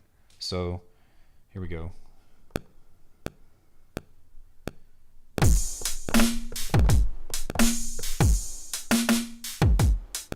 Okay, now we ran into a problem here that I need to fix on every time we open up a new template, but the problem that just happened was that the time correction is on. We need to turn that off because that's what it did. So let's try that one more time because I play everything off. Yeah, the quantize came on, so let's do that one more time.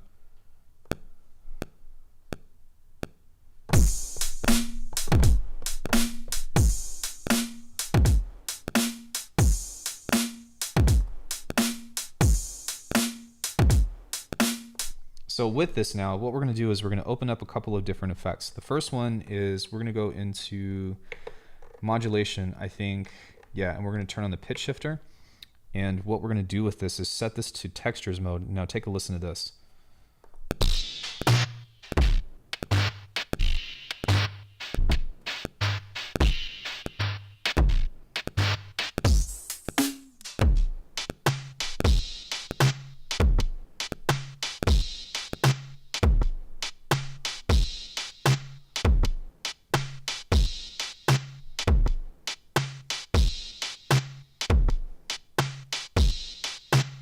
Sorry.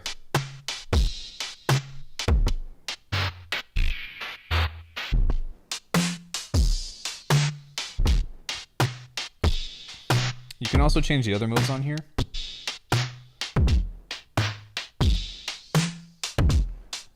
Man.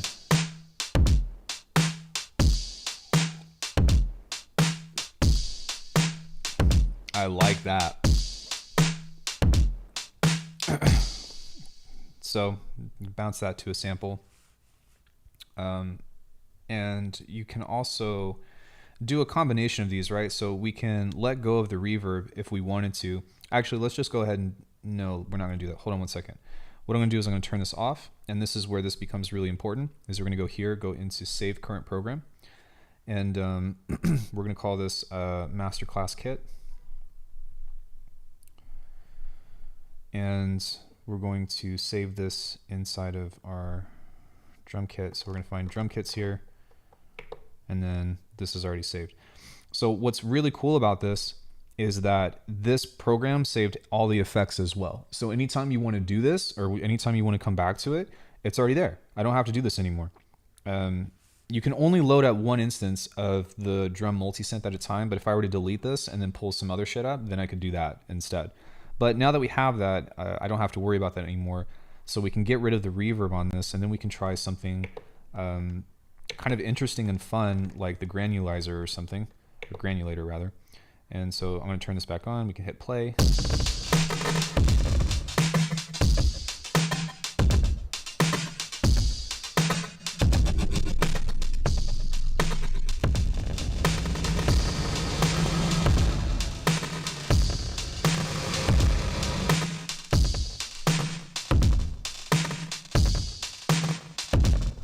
So what we can do on this, I believe, is for some reason, I really wish that this thing showed me like the automation thing. Wait. Hold on. Wait, main. Where was I? Effects. Shift. Automation. Automation. Now let me see what that does. Sick. Okay, so we can toggle that. If it's red, that means that it's in write mode. If it's in yellow, that means that it's in just read. So what this means is now I can come into this and we can write some automation on here for funsies. Make sure that's turned on. Oh, you didn't see that. So hold on. This little guy right here says automation. So if you hit shift, you'll see that this will toggle. When this is on red, when you hold shift, that means that it's in write mode. So whatever we do to this, we can kind of fuck around and find something interesting. So let's just hit play.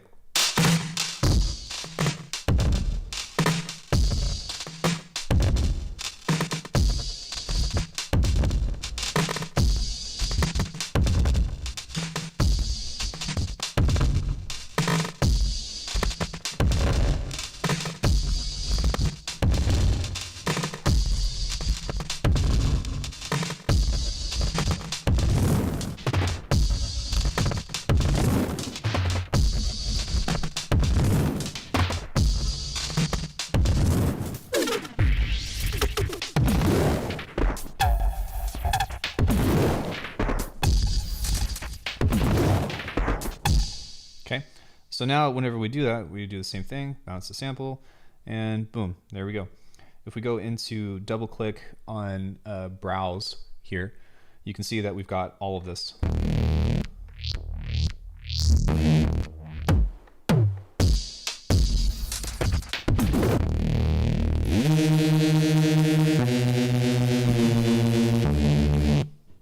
So what this means is we've pretty much created an entire kit for us to be able to use.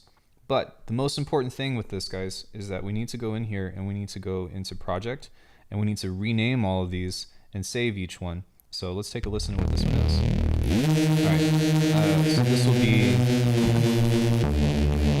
D sharp, harmonic minor, 85, dark.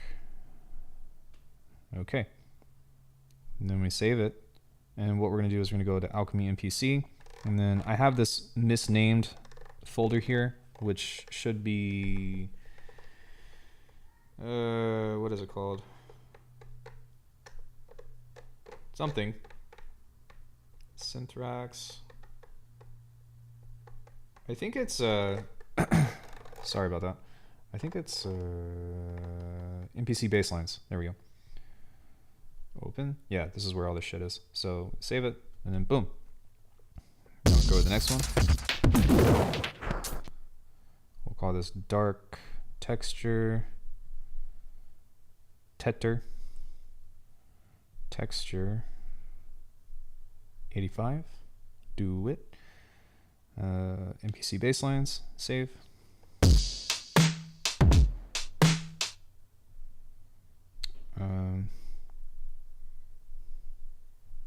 Dark swiggy. I like that better. So dark swiggy, and then I label it as 85. I know that this is pretty mundane, and I apologize, but most of the time I just do this one at like one-on-one or like each time. So we go save, and we go here, then we go to grin, dark, swiggy.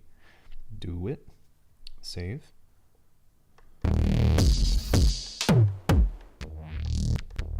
Oh, I see. So this isn't renaming these. This is just saving these. So I might have saved this a bunch of times. So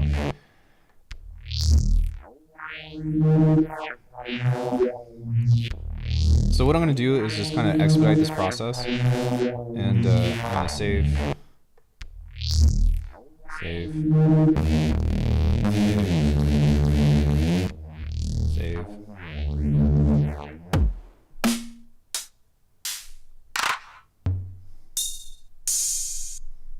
Big drums, 85. That one I'm actually going to label.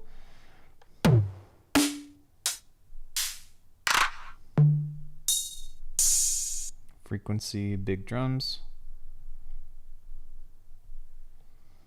Save. And then I've already saved everything else. So we've pretty much built, within an hour and a half, we've built all the drums, we've built all the bass stuff. And now what we need to do is maybe think about some kind of melody or something. So everything that goes into this idea kind of comes into the same thing. What I'm going to do first, though, before anything else, is I'm going to go to track 2. Actually, sorry, I'm going to go to plugin 1 here. And I'm going to come into this, open up the plugin, and I'm going to save this preset. So we're going to go master. We're just going to call this master Reese. And then I'm going to save this on my MPC drive. So I have this thing right here that's just like OPX4 or OP4 presets. Not very many, but that's okay. So there's that. Then we come into this guy and we want to save the program here. So that way it's got all of the processing as well. So we go master Reese. And again, this is important because this is going to allow us to, I usually say that with an S, this will allow us to get into like all that other stuff of like not having to redo all of these steps, right? But I wanted to show you from scratch so that way you can see how this is going. And I know that this is kind of like long, but anybody that watches this is going to get so much shit out of this, I feel. So there's that, which, yeah, what can you say? All right, so we've got that one. We go save. And now everything that we've done up to this point has been saved. So I haven't lost anything. Everything's dope. We're all good. We've got bass lines. We can record out bass lines or more bass lines if we want to. We can always take a step back. But now we kind of just need to get into some kind of melody or something, or maybe some kind of melodic chop. And we really don't need to do that, I guess, but we can. So what I'm going to do, because of our CPU here, because of our processing power, our CPU is not that bad. Our memory is kind of, but what we're going to do is we're actually just going to go to menu, and we are going to go into save the project. I'm going to save it on Alckemy MPC.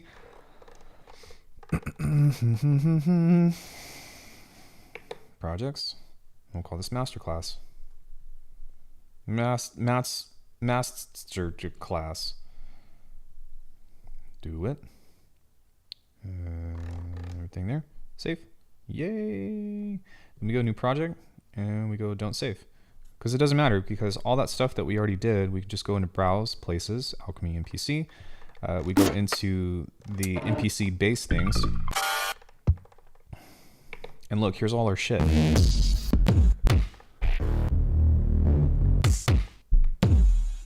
So whenever we're ready, which we're not quite there yet, but whenever we're ready, we're just going to upload that, and I'm going to teach you how to build a kit, to which instead of doing it on this, I might try to zoom out or something and show you like this whole thing about how I would set that up.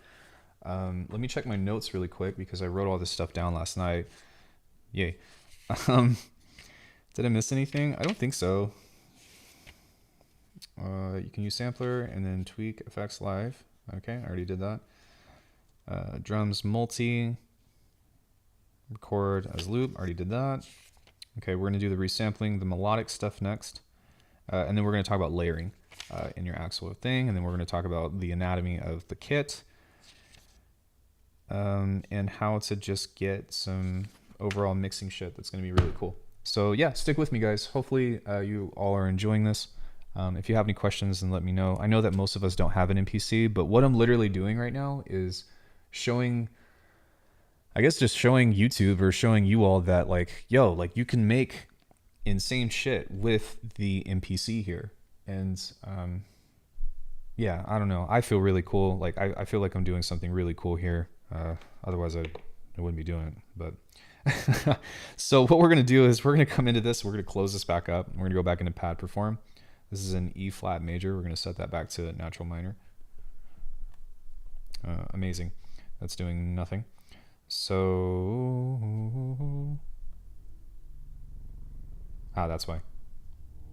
It's just really quiet. So again, we're going to pull the program edit back up here.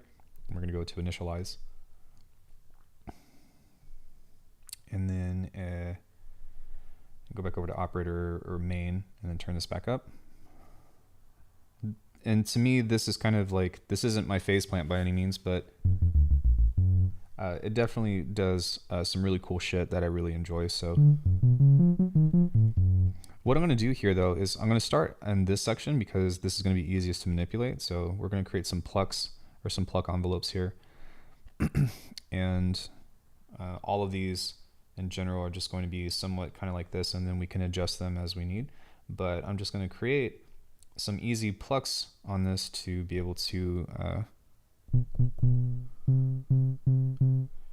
kind of start mixing and matching these. So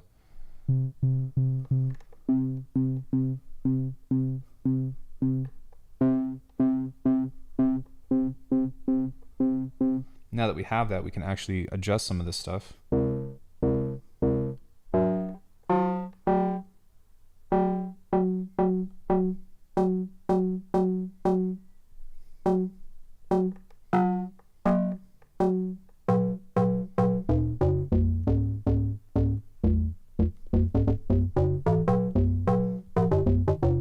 Sick.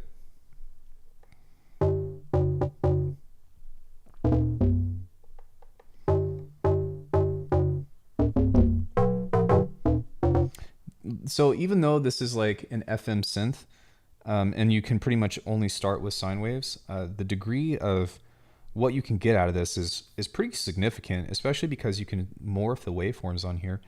So right now this is just a sine wave, but if I were to, I didn't mean to do that. Let's just go undo. Sorry.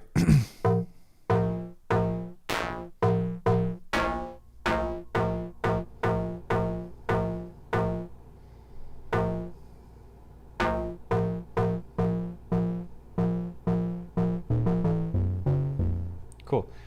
You see you can get some really sick stuff. So I'm going to pull the cutoff down here and then pull the drive up just a little bit. Sometimes I have to figure out which Q link this is.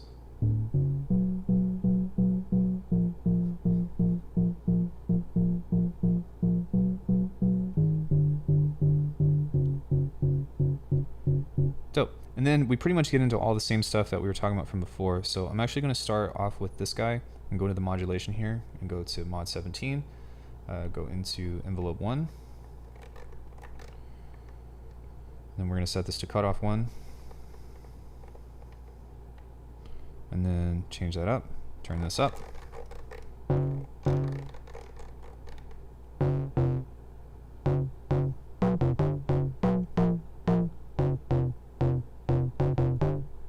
And what I'm going to do is just adjust this again. Maybe give this some curve on this guy. There we go.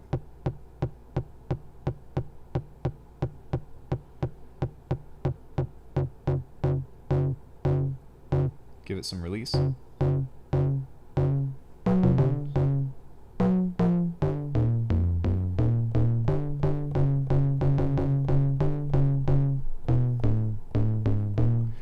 And what I'm going to do now is we can kind of just play with the effects and stuff, and then maybe not have so much drive, just a little bit.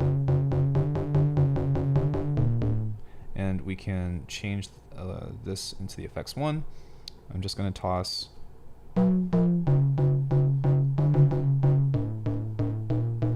that sounds pretty cool, actually. Let's go into the global effects, and we're going to add some reverb on this. Let's do it here first. So I actually just lost that because I hit this, and this is what was selected. So god damn it. That's one thing I hate about this plugin, is that if you accidentally turn this, then you lose all your progress. So I'm going to fucking speed run this as quickly as possible.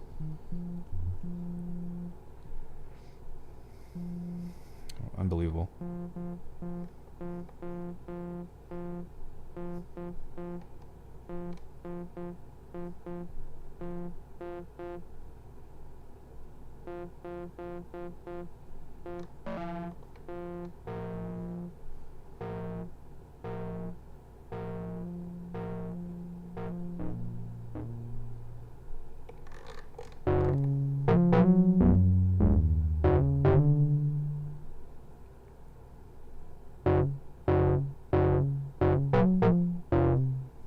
Filter.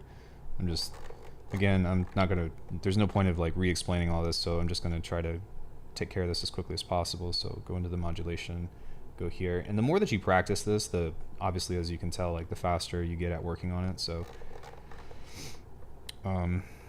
once you get yourself into a groove, then you'd be surprised at how quickly this can go. So, and I'm not really concerned with like making the exact same sound, so there's that, but we're just gonna use the multi-chorus, turn the low cut up.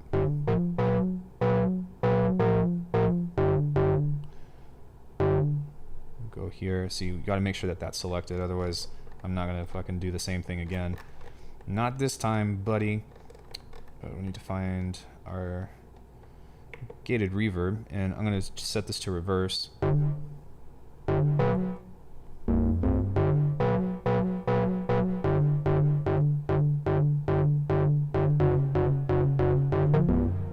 And then now we can adjust this a little bit into our filter and kind of.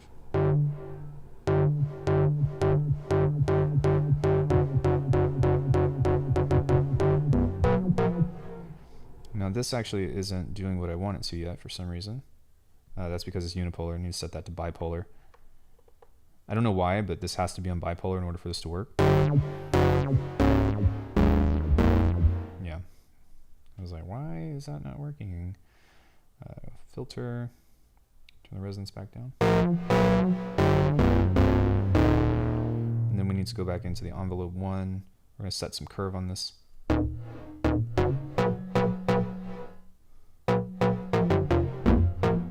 Now, one thing to keep in mind as well on this is that on the pad perform here, you can change where you want this to start, and that's why this wasn't playing what I wanted it to. So now that this is on notes,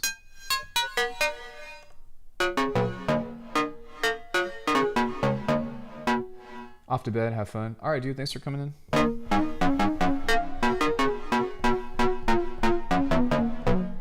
Right. So I want to make this just a little bit softer. So we're going to go back in here and then go here. Just adjust this a little bit more.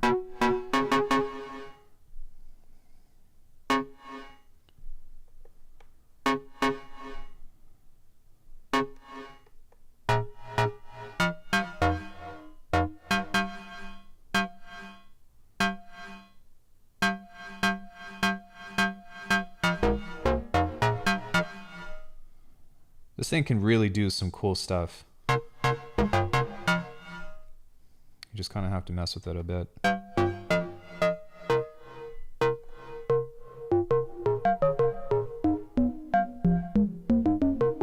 Nice. Let's adjust these quickly. Curve, curve. And I'm going to give this just a little bit of attack.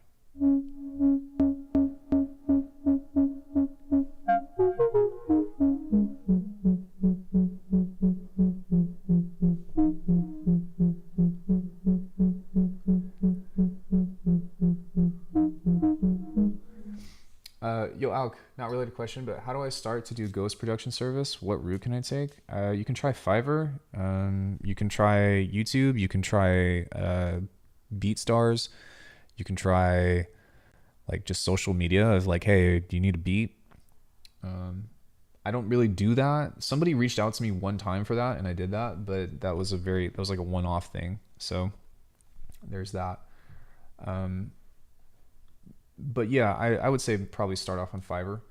Can you send the pad perform note to a MIDI controller? Trying to play with the chord progression note as a one hit of my MIDI keyboard. I think so, and I think that you can even hook up. I think that you can even hook up a Bluetooth controller to this as well. Wait, can you send the pad perform note mode to a MIDI? No, I don't know that. I don't think that you can do that. Maybe. I've never tried. I only use everything in here, so I'm sorry that I'm not able to answer your question. Everything has always just been like on the box here, so.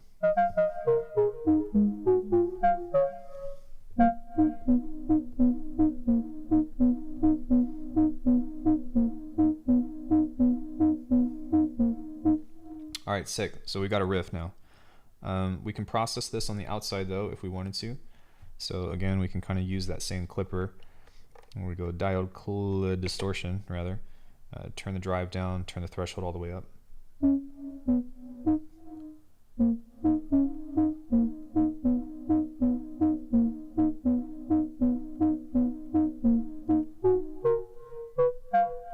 So we can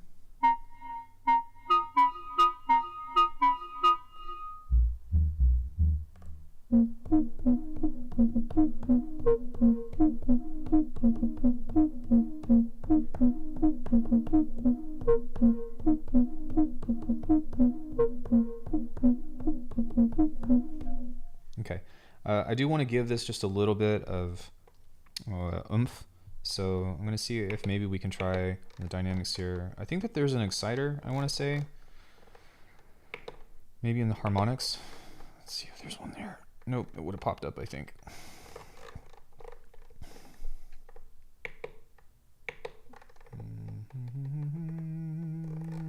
Well, there's an exciter on... we might be able to try a maximizer.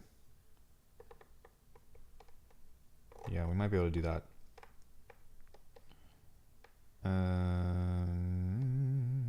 Let's try that. That's a little bit much. That's fine. So let's see. What else can we do to this? We can try just a little bit of chorus. Or yeah, maybe we can try a little bit of diffusion delay. That might be nice.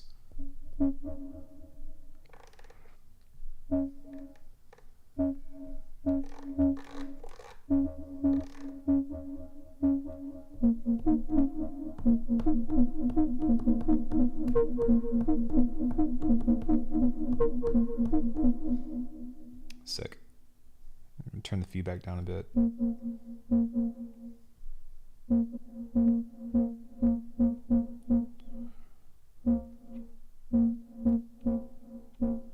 maybe like some EQ or something. We can use a parametric EQ. And then just reduce the lows.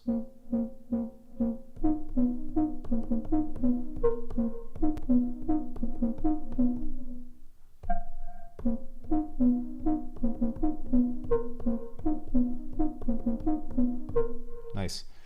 Let's see what this looks like on here.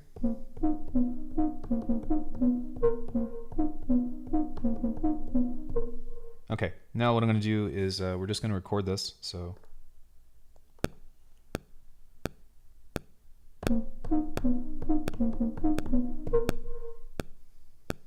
because we don't need this to be 4 bars, we just need it to be like 1. So surely that performance wasn't that bad. Yikes. All right, one more time. 2, 3, 4. God damn it. Sorry. One more time. I could do this.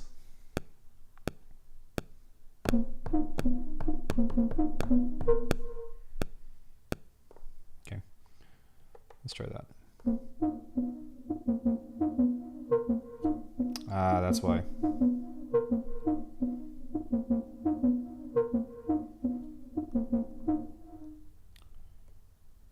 All right, one more time. Sorry about that, guys.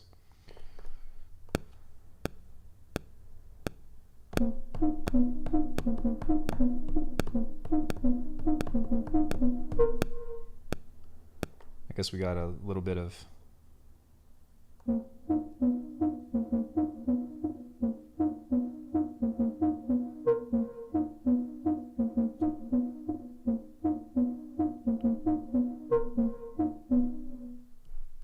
okay, I want this to be just a bit louder, so I'm going to distort this just a little bit more.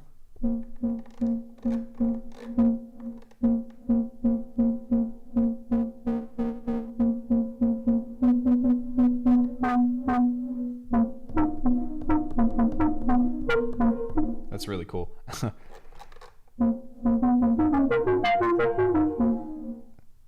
Okay.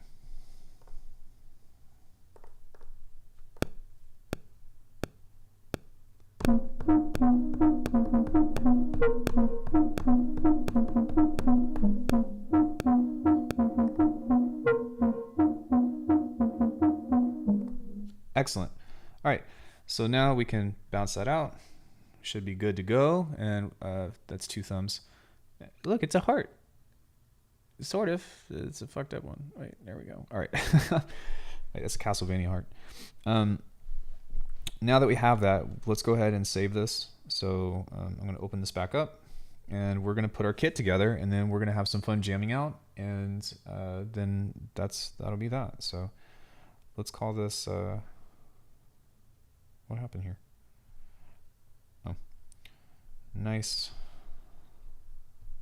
pluck. I don't know, whatever. Go back into this, find our stuff. We're going to find our stuff. OPX4 presets, save it. All right, now we do the same thing here. We're gonna go and save the program. Save this as nice pluck. Nice pluck, bruh. Nice uck. That's fine. I really, it's totally fine. But we can save this in our synth racks here, and we've got that. So it's a little bit resonant, but that's okay. That's not that bad. But we just made drums. We made our bass. We made melody stuff. We even made some texture things. So now all we need to do is get into like cutting everything up and putting this together for our what's it called?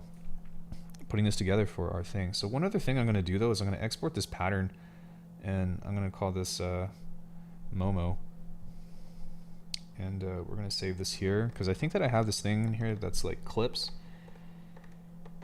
I want to say C loops, bass loop, melody loops. Maybe go back.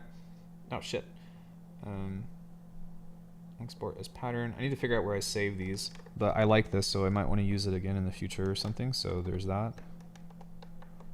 Plug in presets, projects, energy, racks, tune chops. There it is. Save. Oh shit. Okay. Well, it did the thing, but whatever. We got it saved. Okay. Now that we have that, let's go ahead, go new project. We don't need to save it because we've already saved all the main things. And now we're going to start building our kit from this.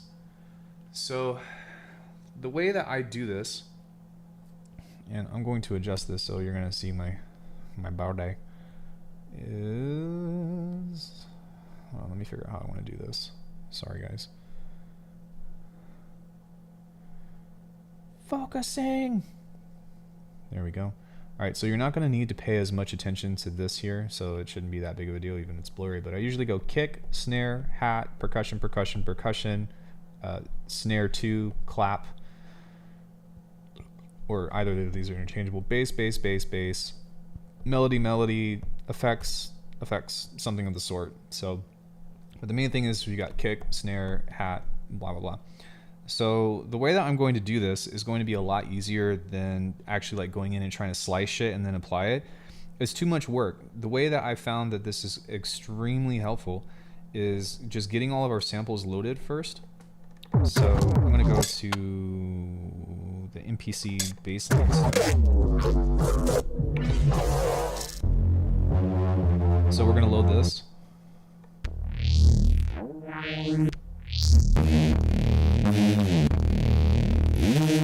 We're gonna load that. We're gonna load that. Load that. We're gonna load that. That one.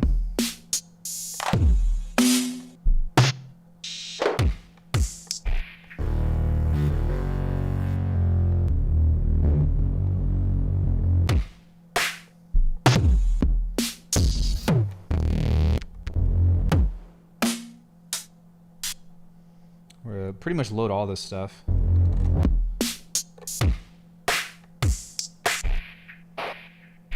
can load the techie perk as well. Doesn't really matter. Now, instead of going in here and being like, sample assign, do it this way, what works way better is coming into the program edit here, going into samples, grabbing this one and starting here. So now I'm gonna just grab this kick here.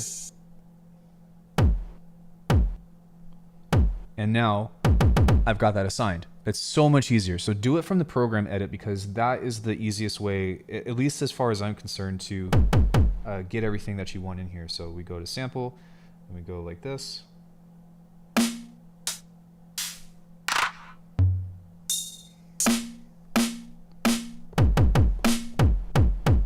Right?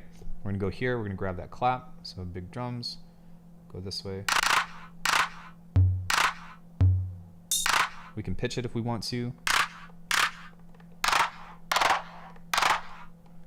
think it's fine. Let's go ahead and grab the hat. Now, the other reason why I do this is because if you copy to another sample, it's going to use the same one. So by doing it this way, it makes every one of these unique, and that just saves you a crap ton of headache for, well, for a lot of issues. I'm gonna go here.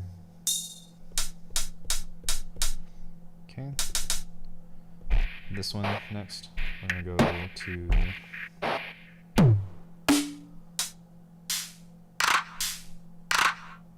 grab that one. Next one here. And see how much easier this is? It's just, yeah. I'm gonna grab this guy.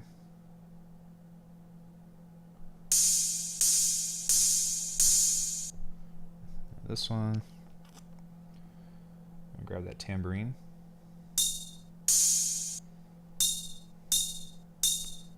And that way I don't have to really warp anything. I don't have to, like, you know what I mean? Again, this is just so much easier to do. On this one, we're going to grab that higher snare here.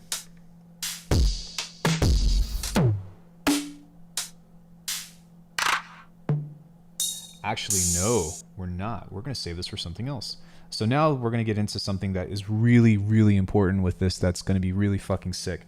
So one thing that you can do is you can layer this up to 4 different samples. And so what I'm going to do is I'm going to come into this and we're going to upload, I think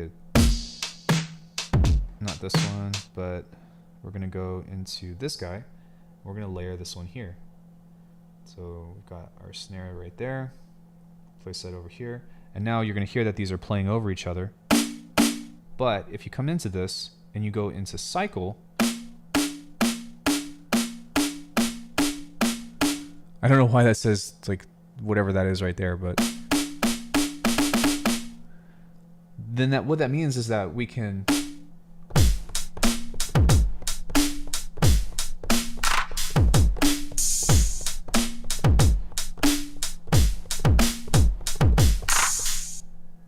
how fucking cool is that?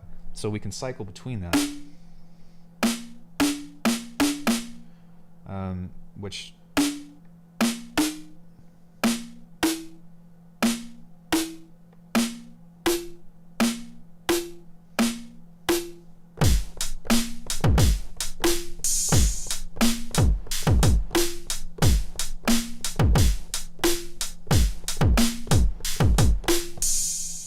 awesome. So now that we have pretty much our kit done, what we're going to do with this is we're going to set a couple of mute groups, which is our choke. So on this one, I'm going to set this to mute group 1, set this one to mute group 1. So that way we're always going to get a clean sound within that. Then within this one, I'm going to set this to 2 and set this to 2. So that way they always cancel each other out. You don't have to do this because it might be beneficial to be like,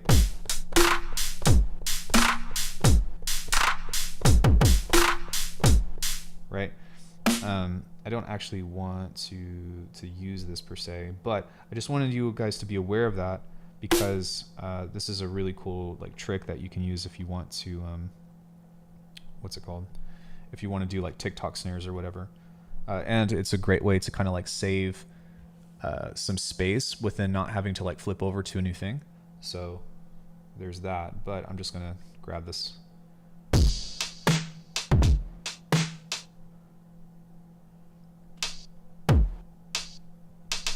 I actually like that kick better, but it's fine.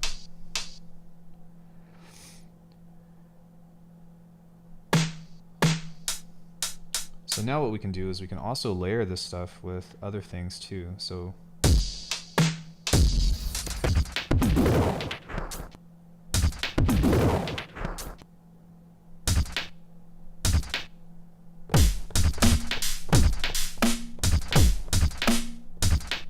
right, so we can find some other shit to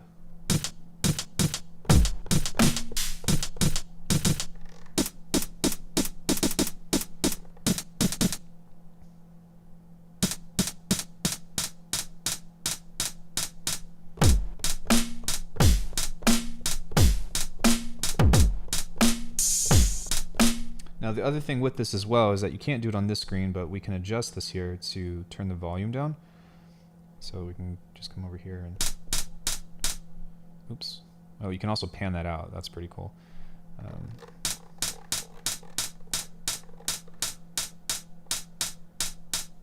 But now that we have that, we can maybe come into the sample here again and readjust this. Ooh.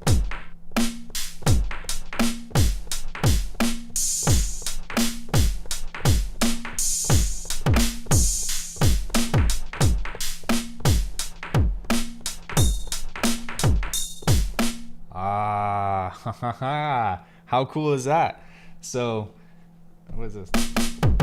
Yeah, and again, we can kind of use this stuff to just keep layering and just finding different shit. And that's why I like bouncing out these textures and stuff, because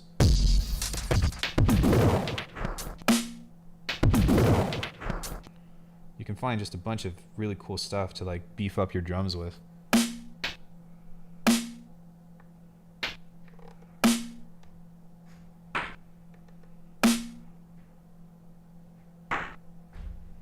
Not really sure why that's doing that, but maybe we could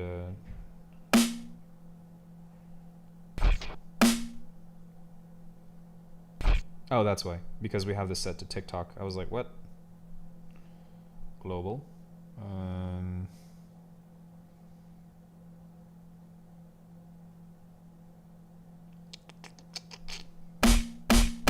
There we go.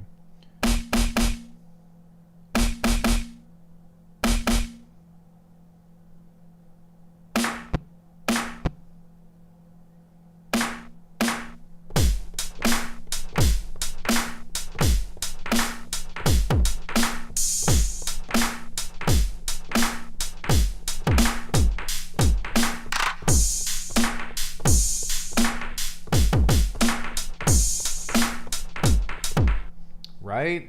I mean, and we haven't even gotten to the bass yet, so like that's so cool, man. And again, we can kind of adjust this to where it's not so prominent. And or you could also adjust this into something different as well, so we could, but I think that having that just sounds way cooler to me.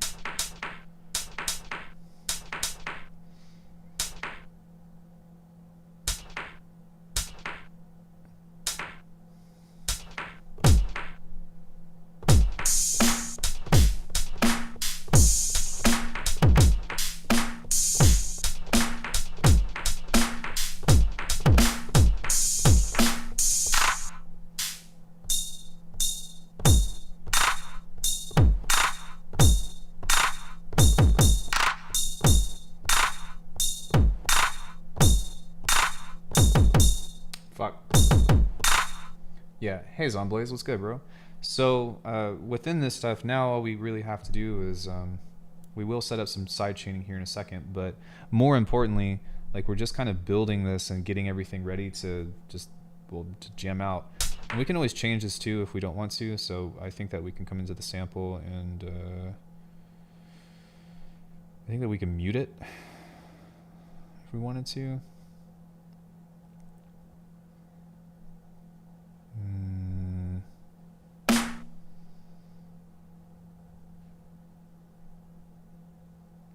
Yeah, so if we wanted to, we could just turn this off for now.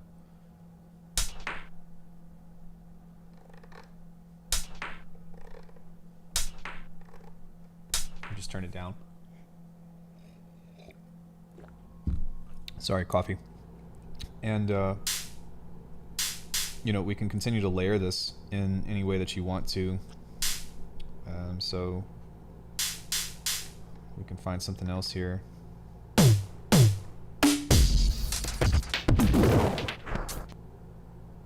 maybe we can just find something like this.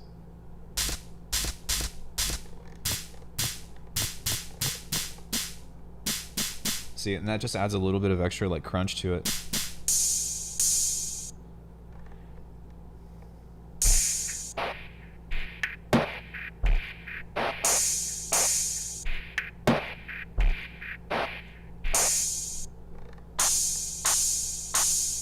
Nice.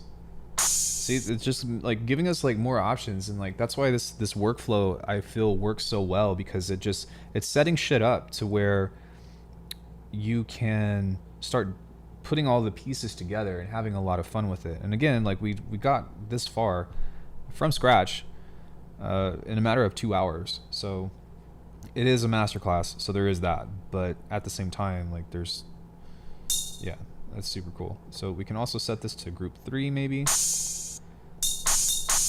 That way they're not going to trigger. These aren't going to trigger. I'm going to turn that off.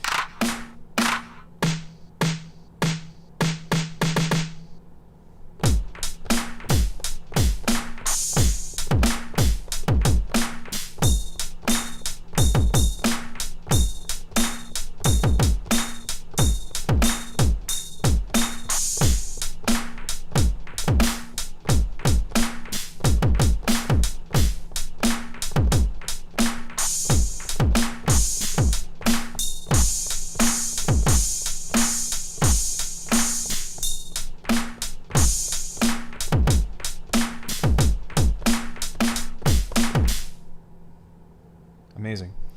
Okay, sorry, having fun getting sidetracked, and that's the whole point of this too, is to make sure that you are like having fun.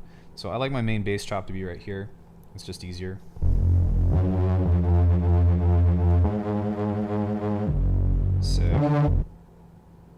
Sick. Sick. Okay. And now within this, we can grab a different one.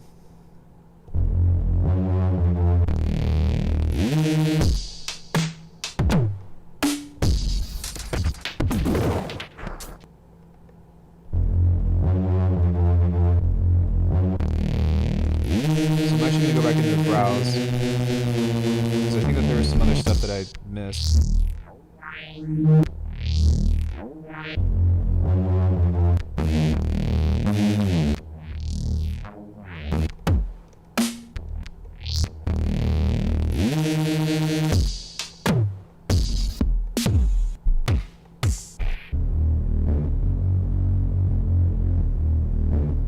Okay, we can load that one too. Just because it's pretty sick.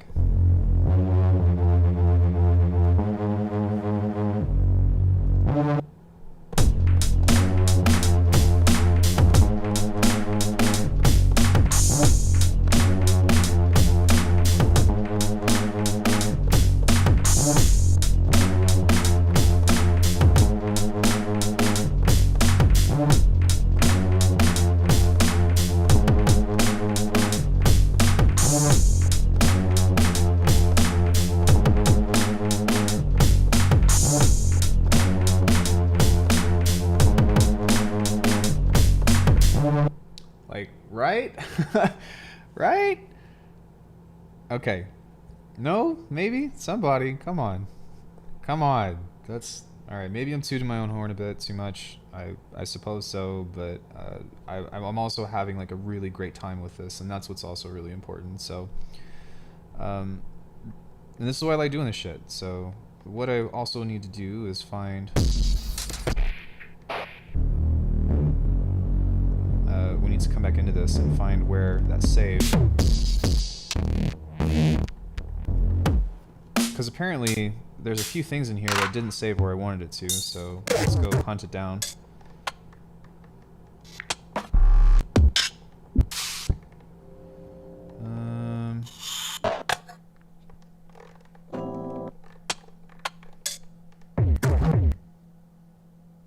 See, that didn't save where we wanted it to either.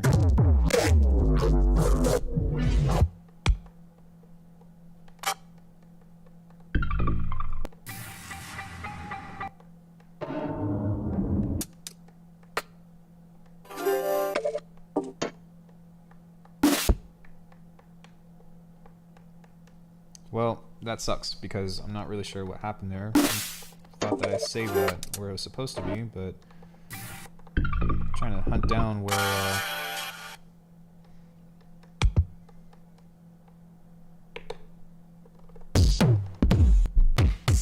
yeah, our thing didn't save.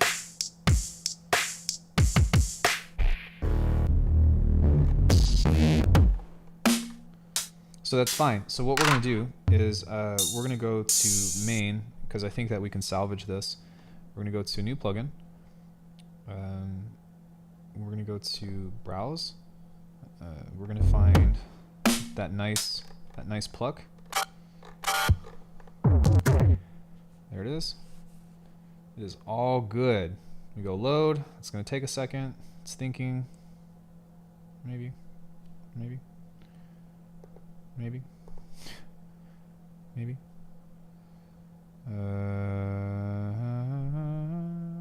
Is there a load on here? No. Load. Load.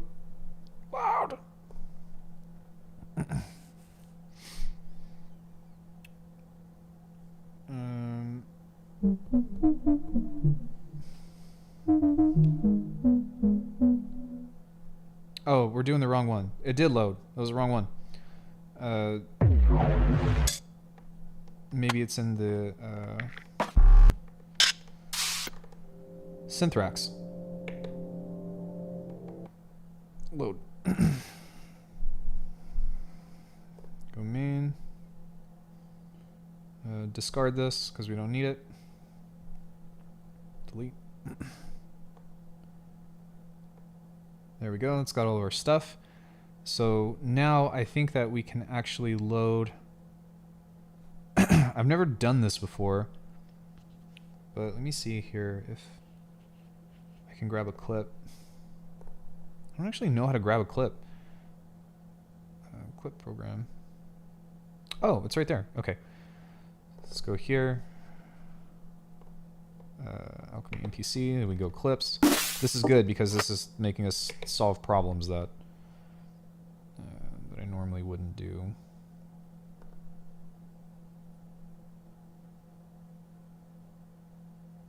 I think it's loading, I hope.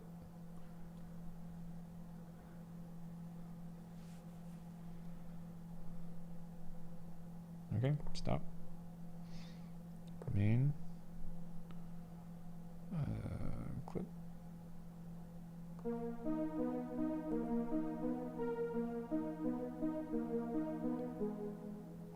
Dope. It's awesome. Okay, we lucked out. This is why you save shit, because you just never know. So now that we have that, we can actually just get rid of this. And delete. We go to browse, sample assign.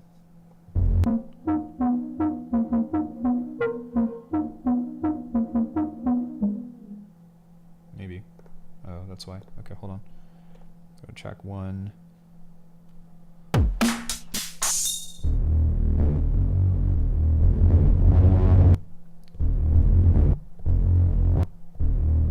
Okay, we're going to start here.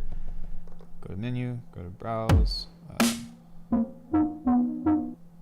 There we go. And now what we're going to do is we are going to go into our program edit, go to global,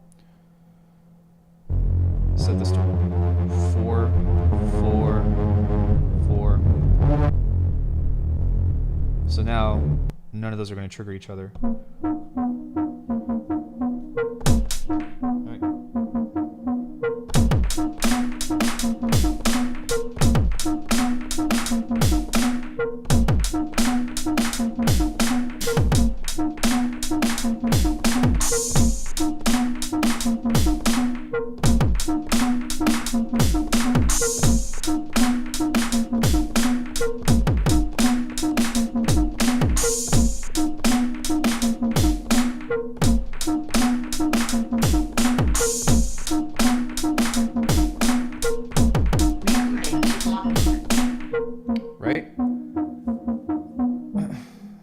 So there's that. Yo, thank you so much for the follow, Dungeon.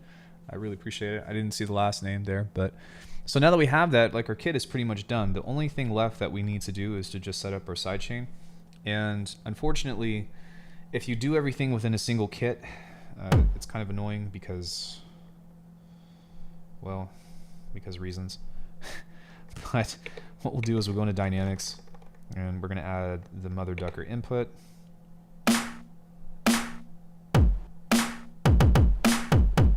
Except we're not going to do it on that. We're going to do it on each pad here. And you want to do it on each pad. And this is why having a drum program or like a program in general is so important. Because that way you can set this up and do it this way. So we're going to go into our mother ducker. Then close. Same thing. This is the most tedious part of this entire process, I believe. I always do it on the last effect in case if I want to use something else here, but that's why I try to do as much sound design as possible, like at the beginning, and get everything ready to go, because then... wrong one. Wrong one, bro. Oh, God damn it. There we go. So now, all of these, 1, 2, 3, 4, maybe not that one, but we can still do that very quickly. All of these are now going to be sidechain inputs. And so the biggest things that we can get into is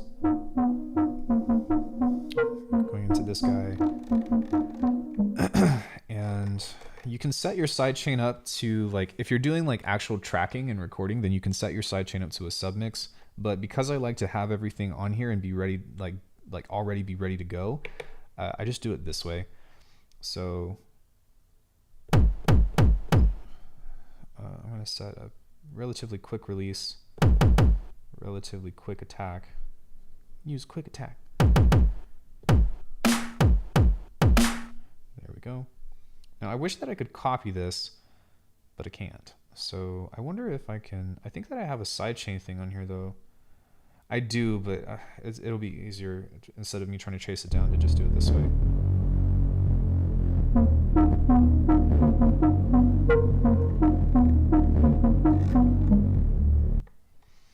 Okay, so now we'll go to our mother ducker input. Same thing. We want to adjust this to be relatively short.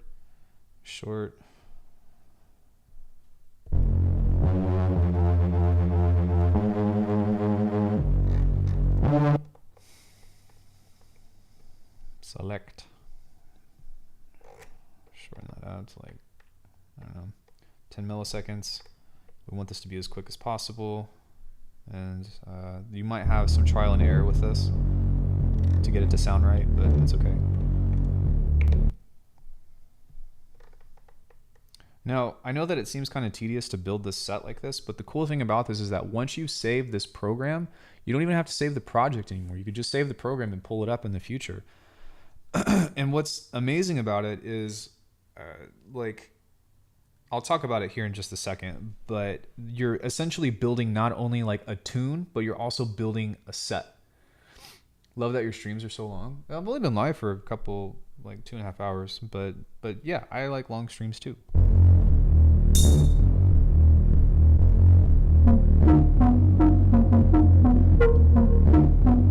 So one thing that I am going to do on this is I'm just going to grab another EQ on here. I'm just going to go kill EQ. Let's try that.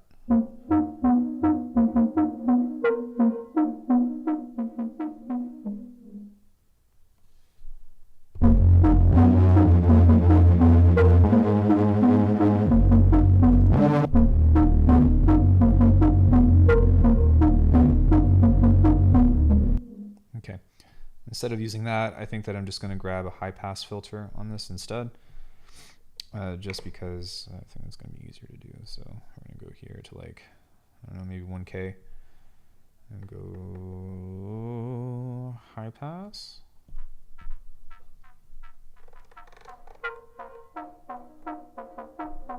Maybe try to bring it back.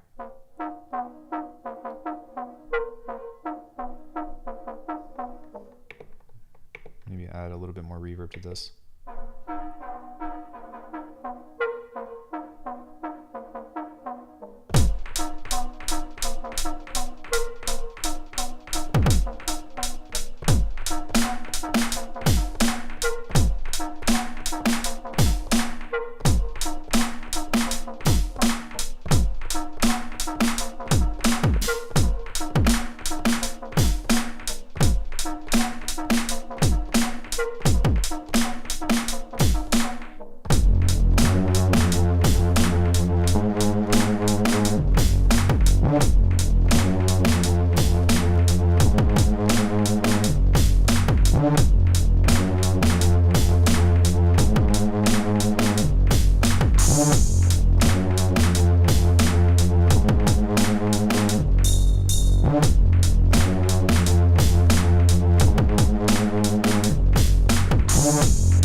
we're almost there, but one thing that I'm going to do is I'm going to adjust this a bit. I'm just going to reduce the gain by like 3 dB on all of these, because obviously the bass is too loud.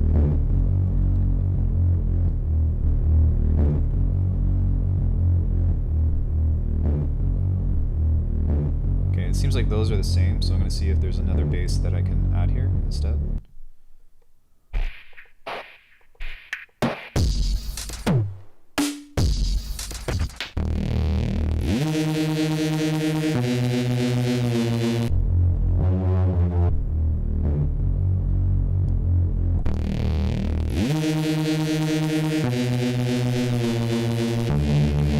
Okay, so now that we have that, by turning that down like minus 3 dB, the mix is a little bit cleaner. So now what I'm going to do is I'm going to come to the master and I'm just going to clip everything to make sure that we're not like destroying all this stuff. So we're going to go harmonic, distortion, turn this up, turn this down.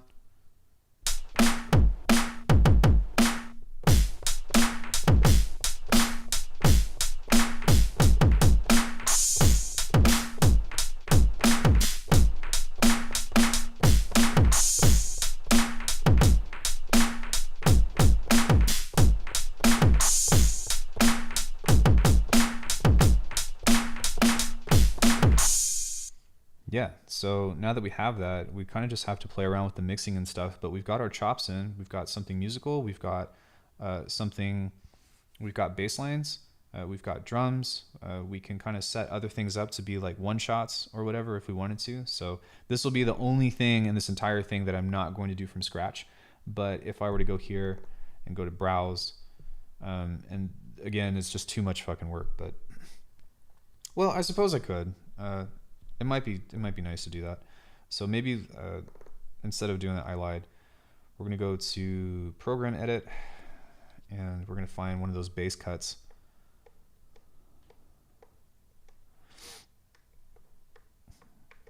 Okay, it's not in here, so we're gonna go browse. Go back this way. Go back to the MPC basslines.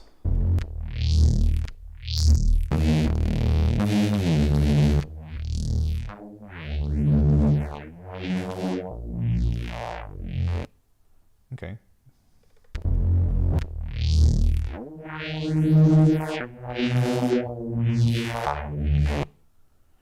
So if theoretically we could do something like that, so where like we pull one of those out. This isn't really my favorite kind of bass because it's all squelchy and stuff, but we can just pull something out like this. And maybe even go like this.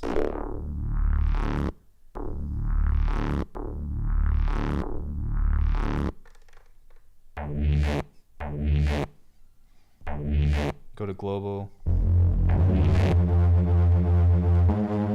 And then we can go. Right. So you can do something like that, or we can get into some of this other stuff here. I'm gonna go into the Polyan play pack. Wait, no, let me see where it is. Basslines, my music. There we go. Let's go samples. All right, that works. So we want to come back here and just grab this. And we're going to set this to 4 as well. Let's go into the sample here. And set that to sick.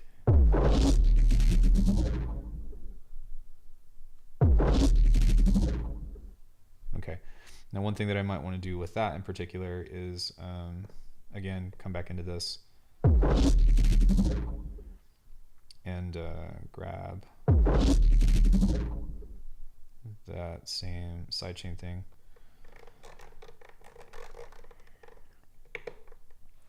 And something else that would be cool to add to this as well is add that and go boom. We can add a frequency shifter to this. So works. And do that same trick that I was talking about from before with, wow.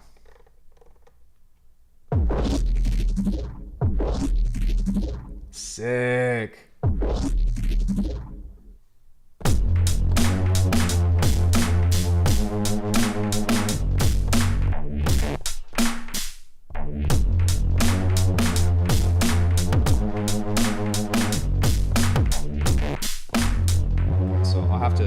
Teach myself to play this, but this is one of the coolest things about this, is that once you have all of these together, right, like once everything is kind of already set up, like you have to teach yourself how to play this, which is really fucking cool. It's not just doing it on the screen up here, which is great. Like, don't get me wrong, I love doing that, but I've made these stems and I've created this project here with this that is meant to be performed. So now it's up to me to play this differently every time, but I can save this, which I'll do in a second once the actual kit is done. But I can save it in this way to be able to like just have a lot of fun with like enjoying this as like my own personal baby. And I can always do this and like export this into, you know what I mean, like a Bitwig or something in general. But that kind of defeats the purpose for me. And like, I would much rather just stay within Bitwig when it comes to actual composition. But I've built this little kit thing from scratch, right? I've done it in the matter of like a couple hours, and it's beautiful because like now that I have this, like I can keep tweaking it and stuff, but this is a whole song, at least in my opinion, right? Because all you have to do is play one bass line or play an intro.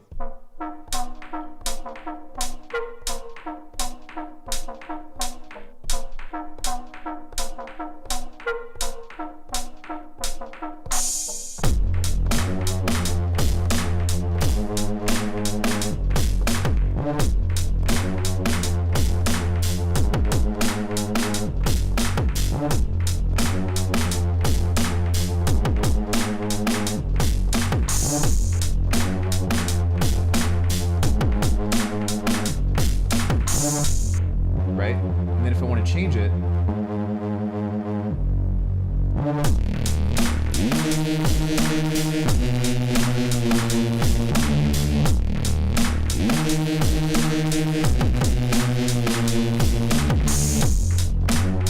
Right, you can kind of switch back and forth in between. So I would say that this actually needs to be turned down a little bit more in between, so I might do like 6, because these are just really fucking loud.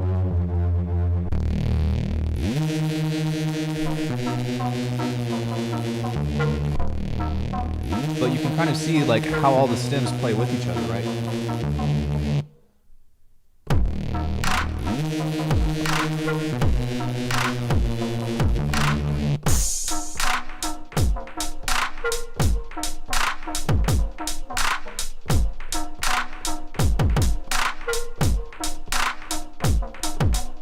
Right? And that's kind of how it is to kind of figure out how to play in between all of these.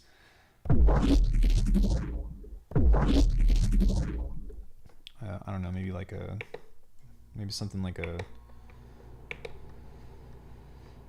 flanger or something that's just going to tear right through this. Sick.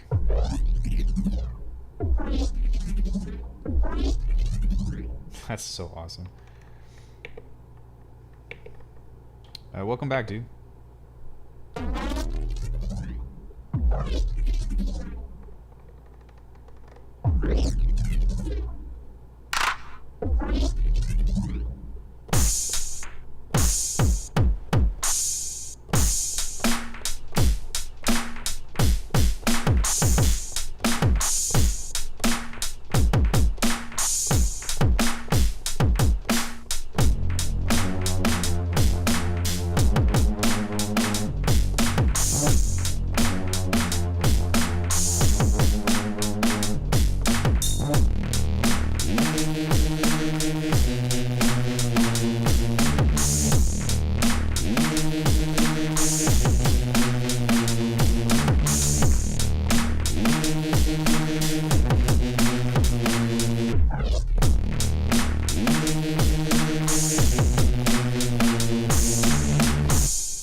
Fuck, man, this is gonna be really cool.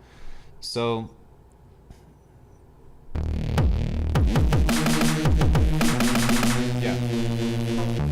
The other thing that we can do as well is we can grab this and we can go copy. We're going to go here, set this one to this one, and then when we go into our program edit, we can actually pitch this up, or make sure that you do this because this is going to warp it. But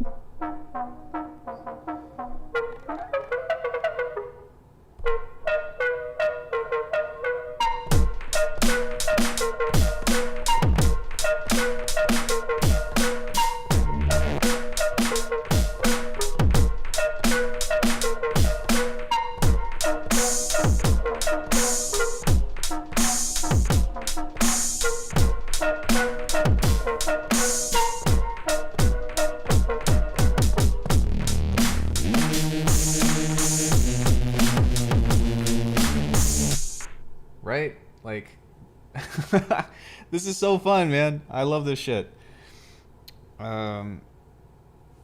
Yeah, and that's kind of how you can build some really cool stuff. Hold on, I'm gonna cover the mic for a second because I've got some dust that's kind of coming on this.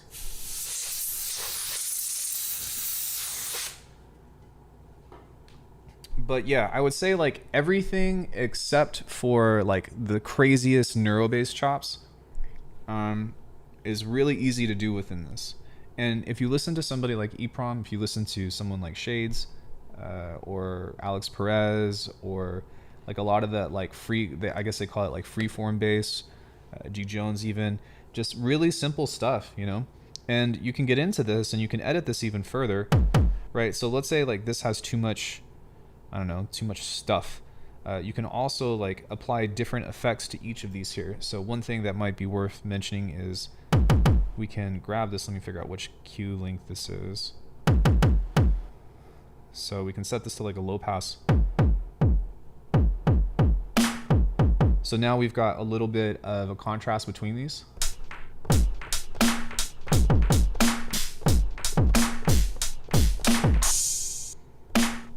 Right, so maybe something like this, we can grab like a high pass filter or something.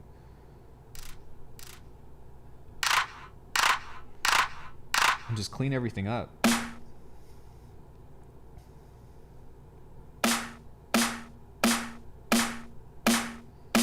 I wish that this actually had like you have to listen to it, which is part of the challenge, but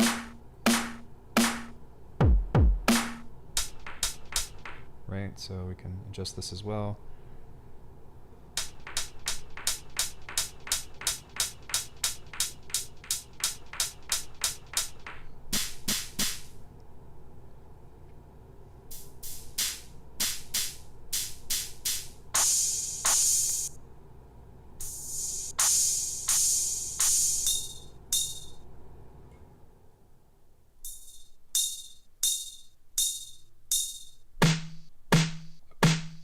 Maybe we can use like a band pass on this one.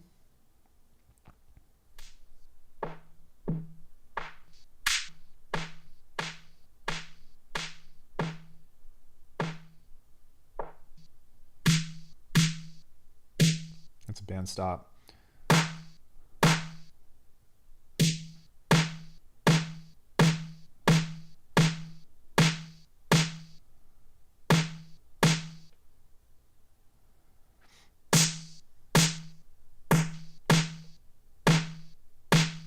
Yeah.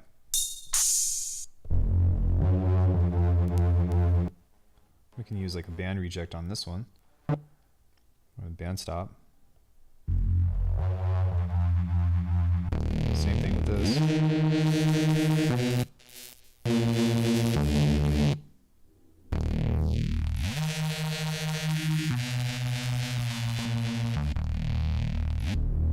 Same thing with this one.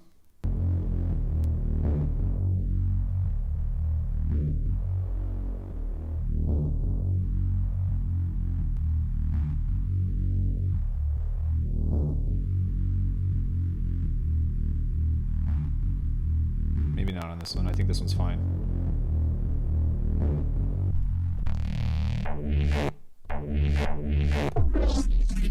So, I mean, hey Yoku, what's good, bro?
fuck. But I mean, yeah. So like I've got 3 different sections, and I can also like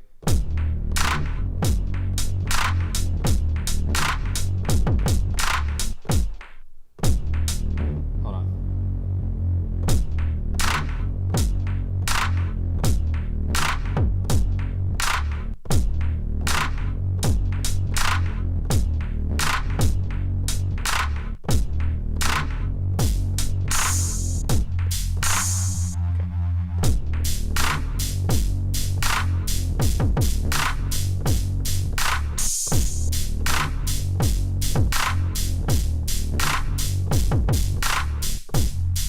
So like, you know what I'm saying? Like we've got all these chops in here that we can like pretty much create an entire tune out of. And the other thing as well is that for whatever reason, if we want to, you know what I mean? Like we can bounce out as many of these variations as like, we can bounce out as many variations as we want to of this. So we could even do something, and like this is, we're getting pretty close to wrapping up here as far as like being done with the thing. But let's say we have a free sample, right? And we go in here and we go to main, and I'm just going to sample assign this to one of these guys. All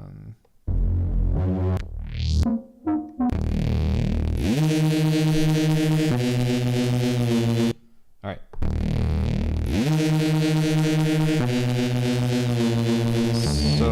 So this is going to be our playground here, because like I said before, what we can do is kind of the same thing, to where we can apply that distortion threshold all the way down. Now that we're clipping this, we're going to go into shift, boom, make sure that that's activated, and we can do some what's it called?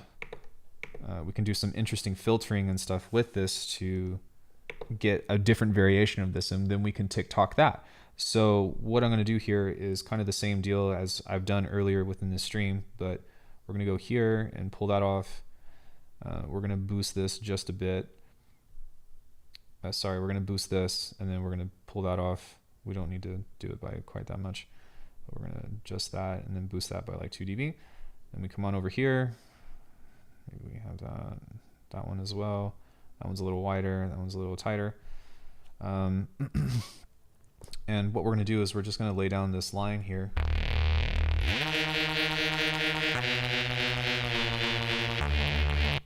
And I'm actually going to create a new sequence, so that way this is completely wiped. And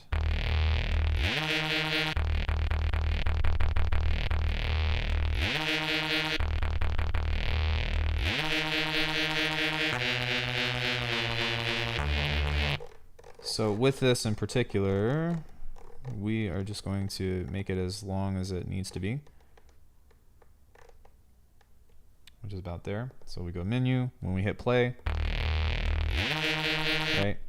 Now when we go back into this parametric EQ and we start doing this shit, we're just going to start turning these knobs. And the other thing as well is I'm going to make sure that this is, it needs to be 2 bars. So now I just hit play, and I'm just going to twist these and let them go.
And so as you can tell, what I'm doing is just finding different stuff to automate.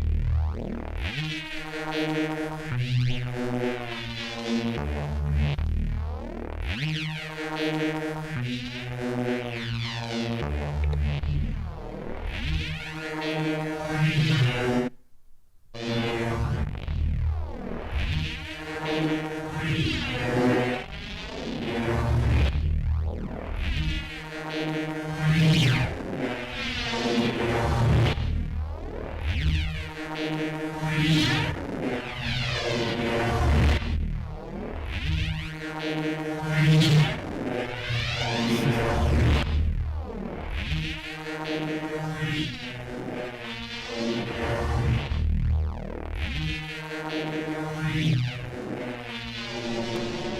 now that we have this, we can bounce the sample, right? And we can adjust this again, so we can get rid of that and do something different. Perhaps we can mess with this and see what happens whenever we apply the harmonic modulation. The pitch shifter could be kind of interesting, so we can try that. These are like my favorite effects on here because they offer the most like variation. So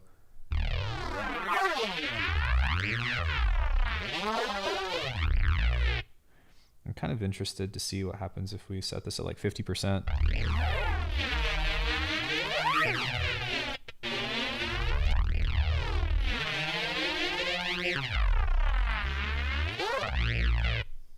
Okay.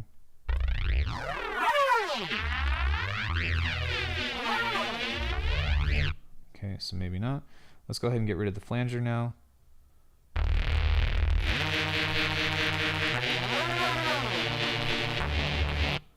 Maybe we can try the frequency shifter instead.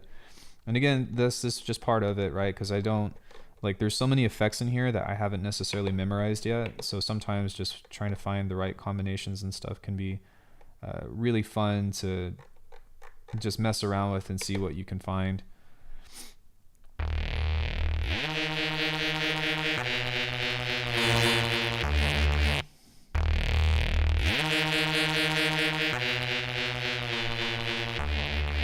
So maybe something else that we could do instead is to kind of just get into like a very simple thing here.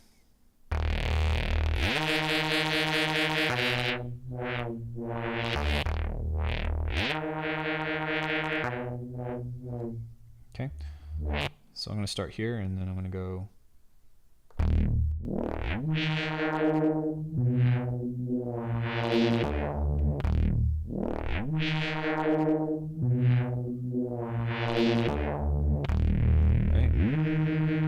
Bounce the sample. So we've got another version now. Now what I'm going to do is also go into this guy, and then I'll try this with a little bit of reverb and see if I can get some interesting textures through this. So I'm going to start off all the way at 0.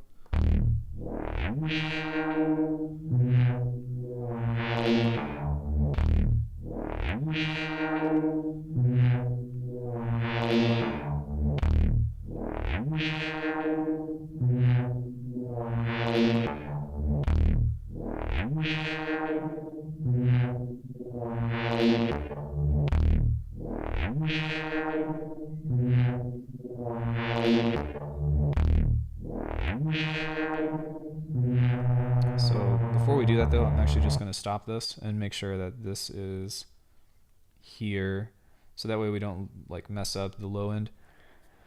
But we can also kind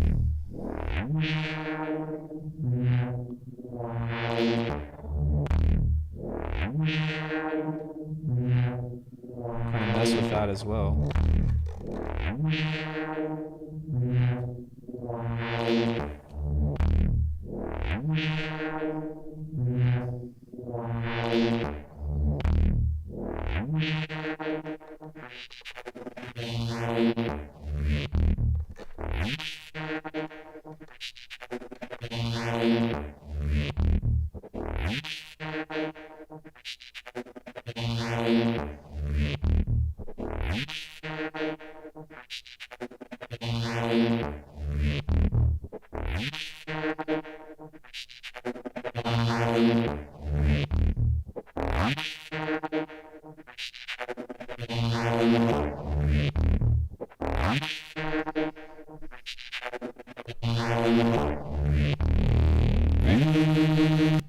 So we can bounce the sample like that. So Bo, hey, what's good, guys? Hey GB, what's good, man? So now that we have that, we've used this as a means to like bounce everything, right? So we can save our CPU this way. It's not really that big of a deal, but we can save our CPU, go back to this guy, And then we can either, what we can do to like kind of have some fun with this is we can select this here. And I'm sorry that took so long, but sorry, what we want to do is go here. My bad. But we can go to the samples and find what we just made. So wherever that is, there we go.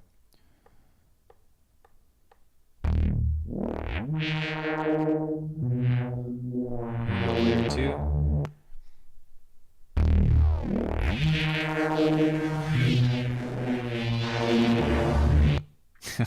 Sick. So we can either layer this together, right? Or bounce 4, bounce 1, bounce 2.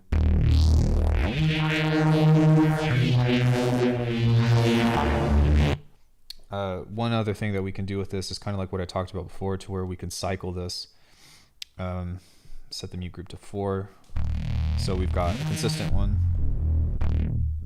And then on this one, we want to turn this down a bit. And then make sure that we have our sidechain activated. So from that point, like the only other thing that we really like might need to consider putting into this is just like some one shots or, you know, different stuff like that. But you can layer that within these chops on their own, right? So if you've got like some blah, blah, blah, like you can put that into these melodic things on their own. And that way you don't really even have to worry about trying to like play them in time or whatever. It just makes a lot of sense to be able to do that. Or you can have a separate section for this. And that's really like what's going to make the track come alive, if that makes sense, because this is so simple that it's, you know what I mean? It's going to sound cool, I believe, but at the same time, it's going to feel relatively empty. Just because we don't have like all of like the ear candy and all that. But as far as like actually sketching a beat, like it's already ready to go. So the last thing that I wanted to talk about is the insert Y effects, because now that you have this on here, we could do something along the lines of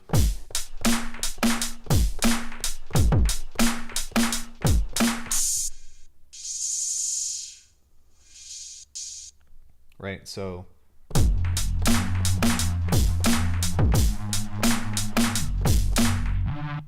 you have to catch it, but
Yeah, you can also do a granulator on this if you want as well, so that might be something interesting.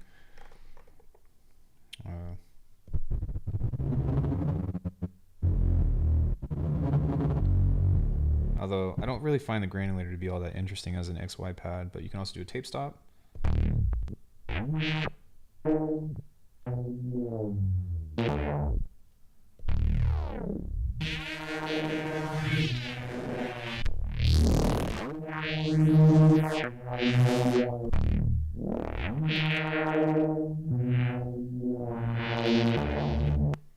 It comes with a granulator. Yeah, it has an effect that's a granulator. We did that earlier, which it's on the XY pad, but it also is on here as well with, I believe, harmonic. Yeah, so you've got this guy right here, which allows you to kind of play with grain controls and stuff.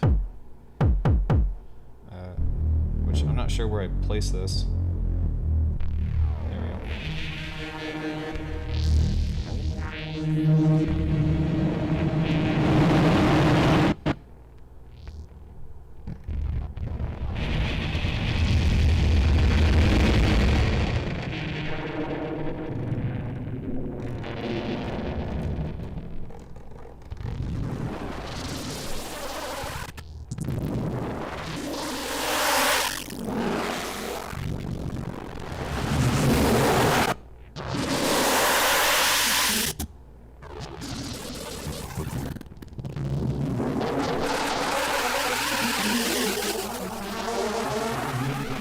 So this is a great way to create an intro. You can kind of just turn that on, right, and just be like.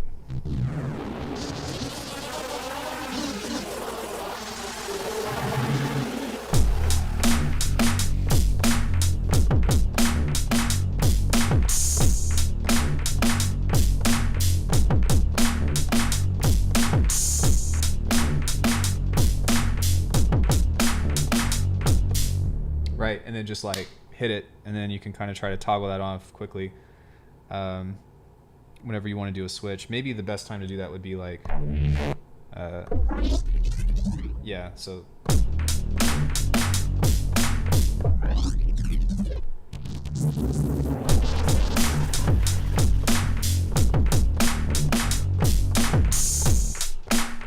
yeah, so you could pretty much do that, which is super sick. So I mean, yeah, does anybody have any questions about what I just did? Did stream die? Stream dead? I don't think it is. My preview just died though. I'm still live, right?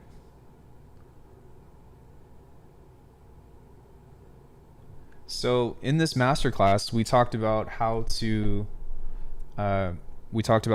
build the bass from scratch. We built a Reese bass. We built the drums from scratch. We built every single thing in here from scratch except for this one chop. That was the only thing we didn't do in this, which arguably, wait, did I? Yeah, this is the only thing in here that I did not do, because that's just like one like quick neuro bass shot. But you can make everything that you want to for halftime within this. You just have to be crafty with it, right? And the other thing too is like, this is just one way that I like to do things. So for example, one thing that we could do is we can turn the metronome onto record and play. And what I'm going to do is just listen to this. Right. So I'm going to go to here. All right. And I'm going to set just a 1-bar loop. And you can just record like this. So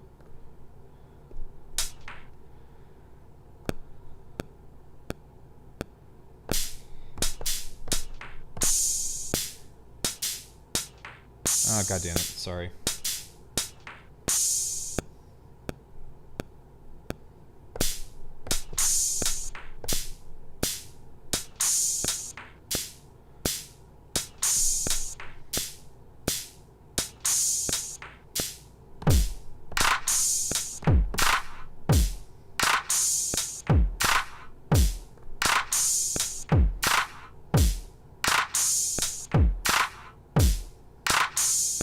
And then you could just play like this. Right? So you can do something, and I don't like doing things this way, but you can. I'm going to come into here and just pull up the OPX4, and then I'm just going to pull up a preset that I have because that's going to be a lot easier to do. Preview, user, okay. Browse.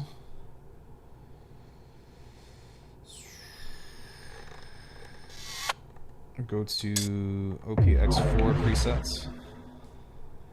Boom, files. Let's just do this one. I really like this one right here. So we'll go main. We got this EEPROM reset. So now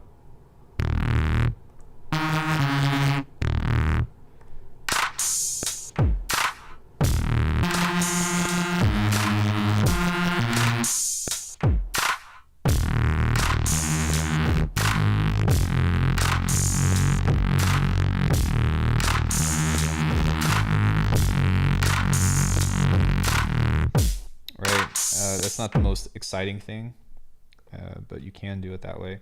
The main thing that you want to do is get in here and turn this down a bit, and then get into that. Make sure that you sidechain this. Go dynamics. Go to mother ducker. Go here. 10 milliseconds ish.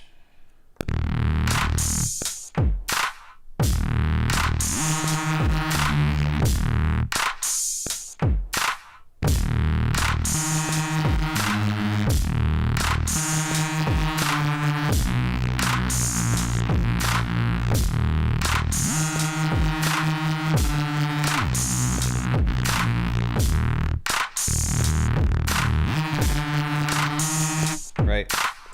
So you can kind of just try to match that up with the levels and stuff. And for whatever reason, you know, if you're not really feeling it, you could just erase this. We can go back to the drums. We can try something else. So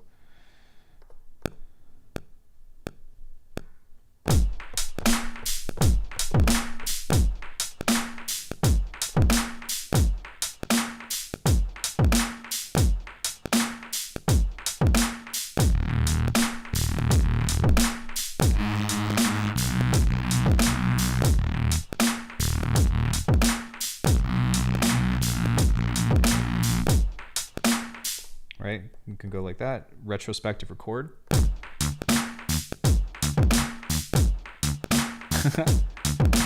That wasn't supposed to happen, but okay.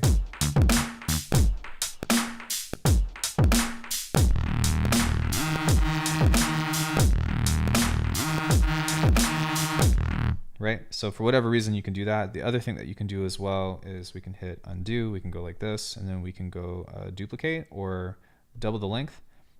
There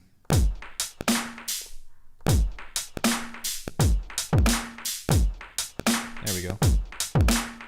Or we can double it again. So now that we've got 4 bars, right, we can go stop. Main, we can get into recording like a 4-bar sequence. So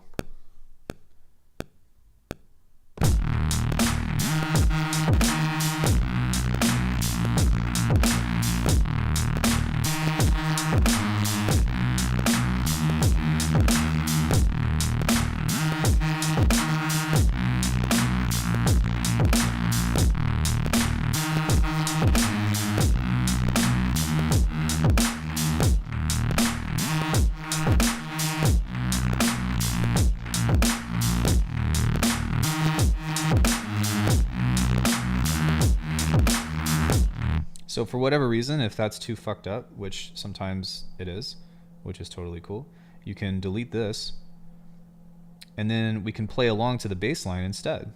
So we can go back to main.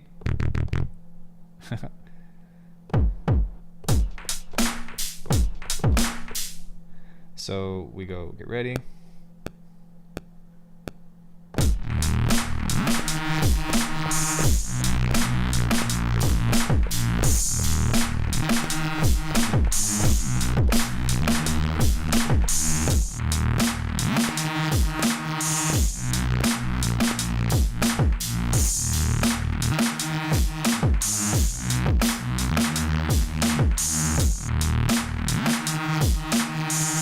sometimes you have like one small error that ends up like ruining the entire mix or like the entire like section. So what you can do is come into this guy, and we're just going to grab this little one and go to nudge, don't snap.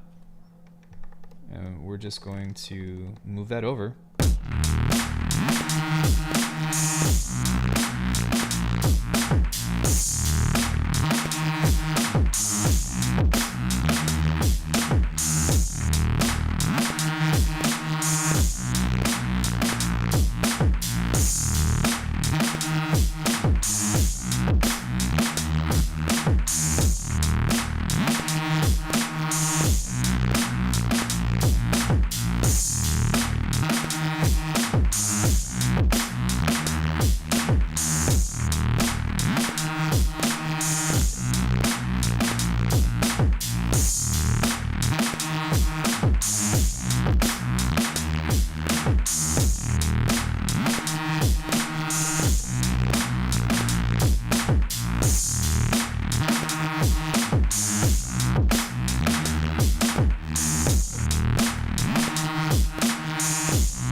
So sometimes there's some things right there to kind of just fix in that sense, but you know, from that we can, you know, play the rest of the stuff with this too, right? So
right? So, I mean, this is pretty much all you have to do. And what I would typically do is like, instead of trying to like copy this into like scenes, which you could do, or sorry, sequences, which you could definitely do.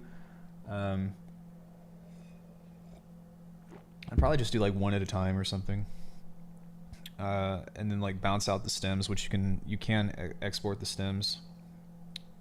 I think you go into song mode and then you go to like save or something. So that's something that I don't really mess with a lot, but I think you go into song and then yeah, you can save these sequences, and then you can pretty much like set over on this side like what comes first and what comes first, and then you can just go to export, and then you've got all your export options to how you want to do that. Can you do that in 32-bit? Oh shit, you can do that in 32-bit? Oh, you can do that in 48?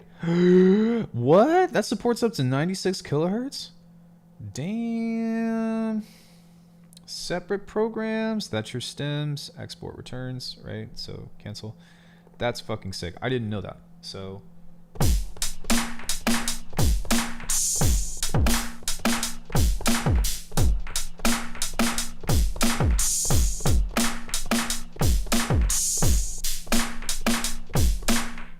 So, I mean, yeah, the only thing left to do on this entire thing is we need to save this program.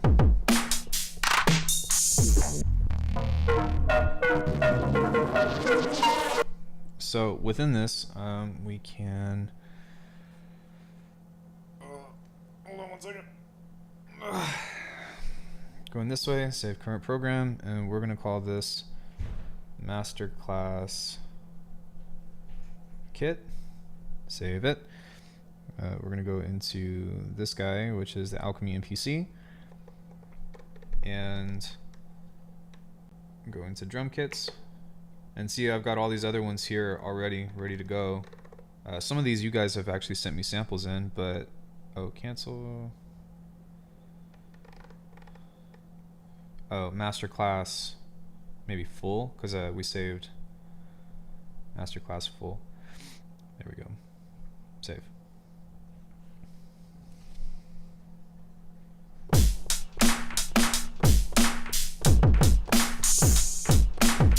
So one other thing that I do want to do though is kind of explain this whole process. So I'm going to go single pad. We're going to go kick here. I like my snares to be yellow. My percussion is orange. My basses are usually green. And then my melodic stuff is usually purple. And we can make an effect really.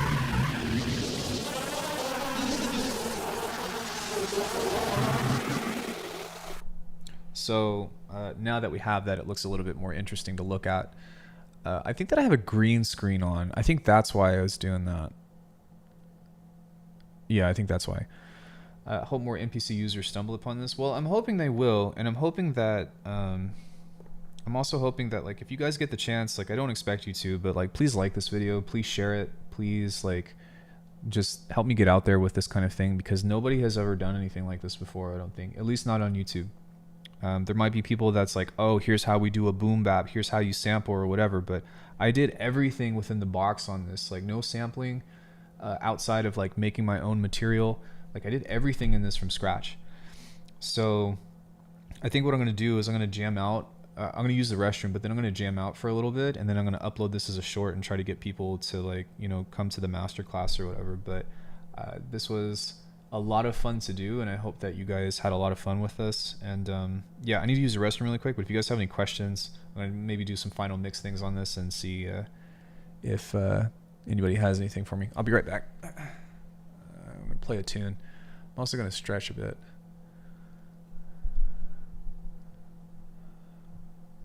Let me turn my mic off.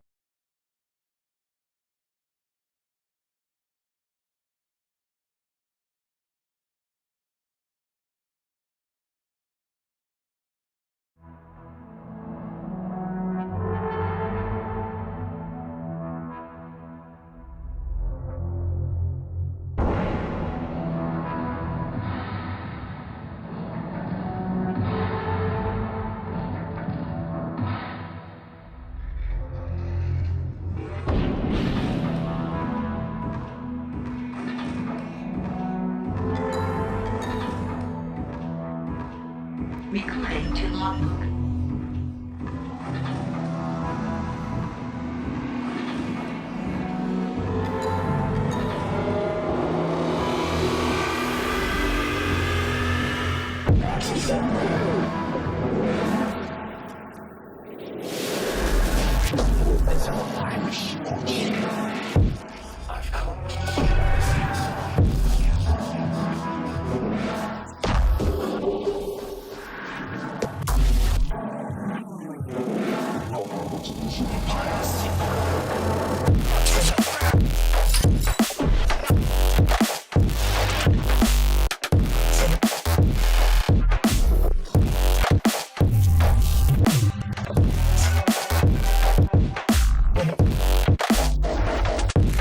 Yo.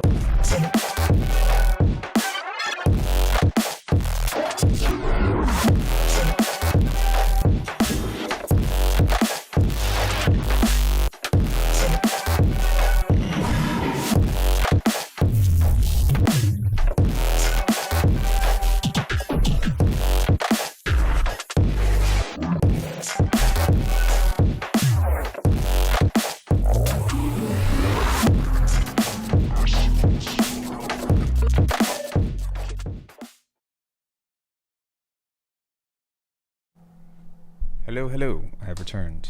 I have used the restroom and sanitized. So yeah, does anybody have anything for me? I'm kind of, I don't know, I'm not bummed by any means, but I hope that people come and stumble upon this. because nobody's ever done this before. Maybe I could do other genres at some point too. Like I could always do like boom bap stuff, but all right.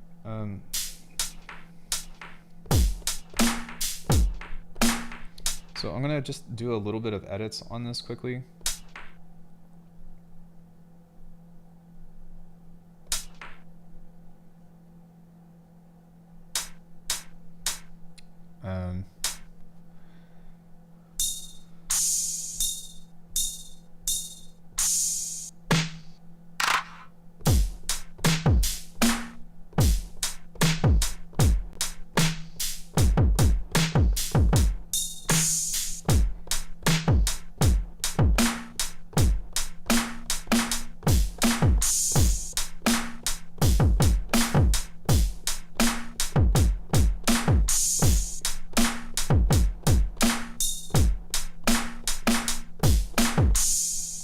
Maybe because nobody's really interested in what's going on, but my demographic isn't really for the MPC anyways. It's more so for like, you know, Bitwig and all that. So I'm in essence like kind of splitting my target audience, right?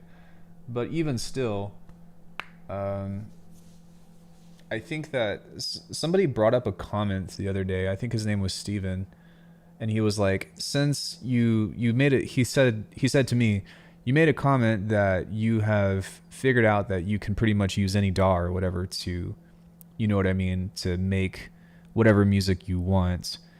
And I think that today was a testament to that, if that makes sense, right? If I can make it, like, if I can make halftime in a fucking MPC, I can make halftime in anything.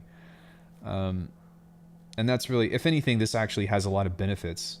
So I guess maybe not, right? I don't think that I would do that well in GarageBand or something, but I don't know, maybe I just have to see what tools are available. But yeah, I mean, in essence, like, that's what he said, and I was like, okay, well, challenge accepted. And he wasn't rude about it or anything, but I was like, oh, well, let's see what we could do. So we've got, you know, all the things. Let's go ahead and bang out a performance, and then I guess we'll chill, and I don't really have anything else that I want to do. But yeah, here we go.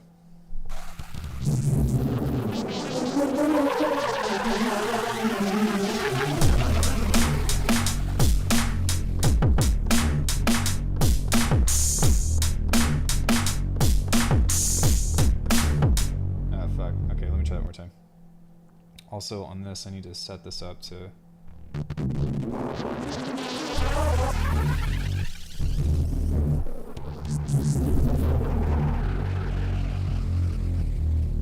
Okay.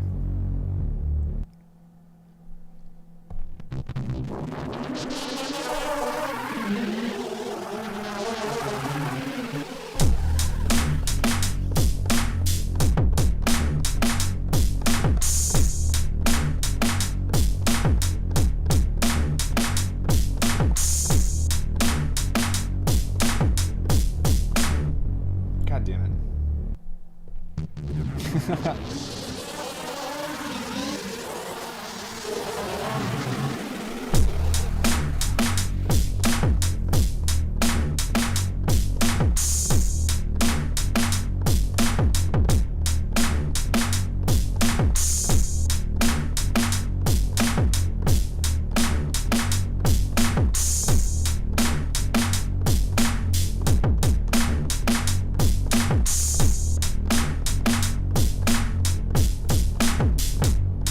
God damn it, dude. What am I doing? I'm trying to figure out a switch over, so I'm trying to go...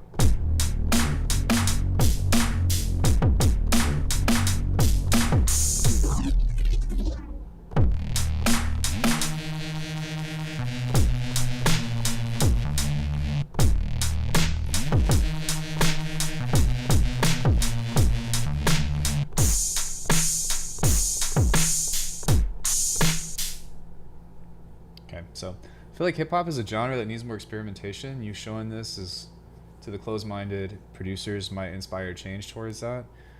I'm gonna try, you know. I definitely don't, like I said, I don't see anybody else doing shit like this, but I don't think that most hip-hop producers are sound designers, right? And my sound design came first, so there's that. But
Okay.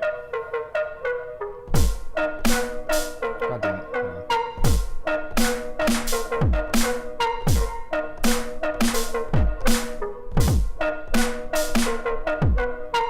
That's really fucking hard to do.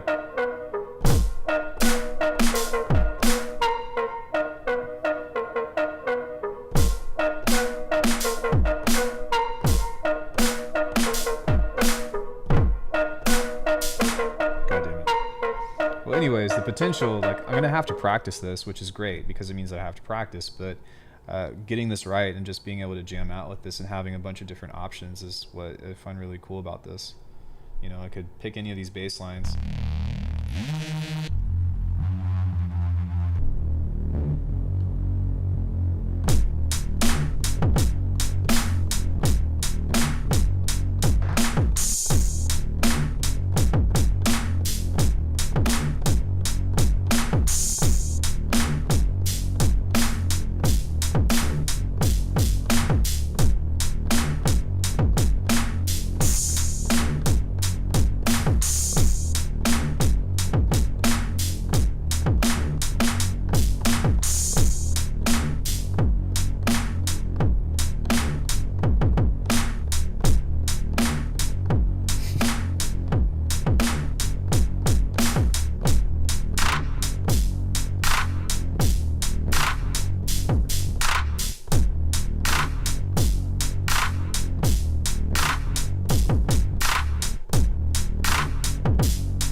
Yeah, so I mean, that's the name of the game. Does anybody have any questions about anything or anything else of the sort that you all want to discuss? I mean, we pretty much made an entire tune. Well, everything that you need for a tune out of this whole thing. So I'm gonna pull this off. Okay, maybe we don't actually need that. I don't know what happened there. Oh, that's what. There we go.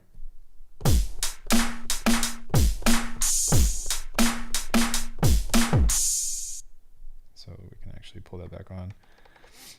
Again, clip it, clip it, clip it, clip it, clip it, clip it, clip it.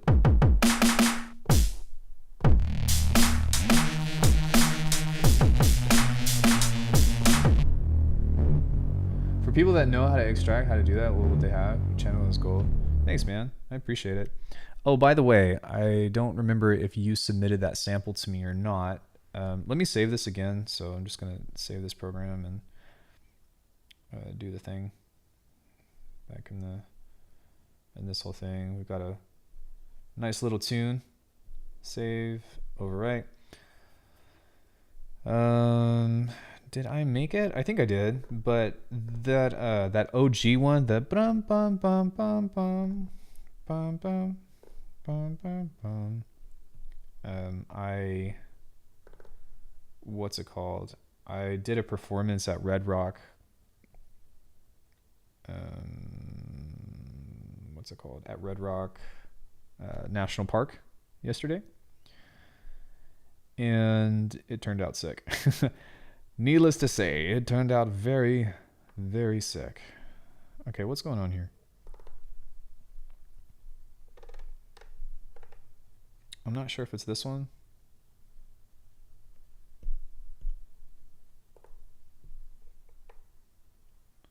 Yeah. Was this you? Was this your one?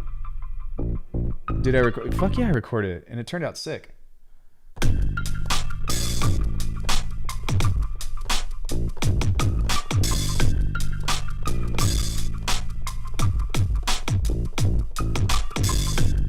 Alright, let's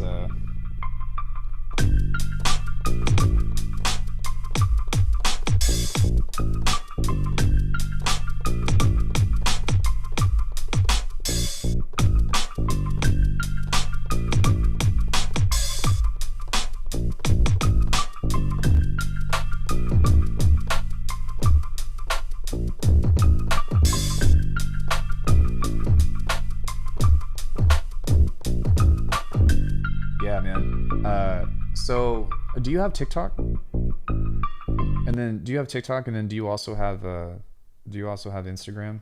Can you make sure that I'm tagged, because I'm gonna upload it and tag you in it. I didn't want to upload it or like do anything on it yet because I wanted to make sure that I had your info.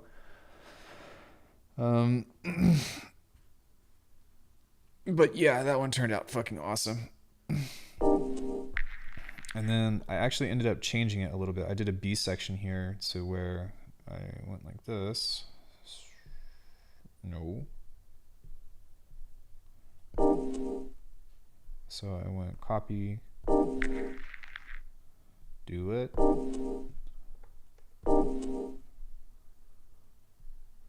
What? There we go.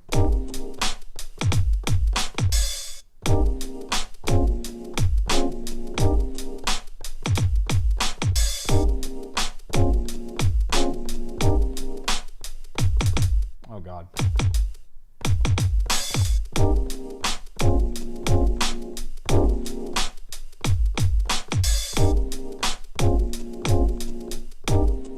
Yeah. It's okay if you just credit Philippe from Discord. Okay. Well, do you not have socials?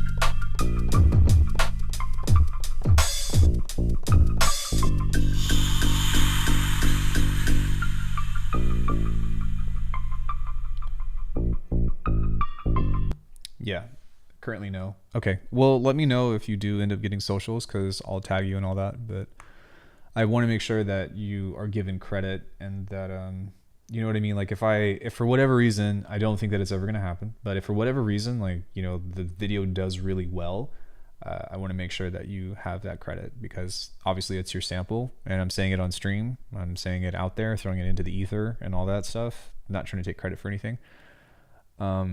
And it's a great sample. This is amazing.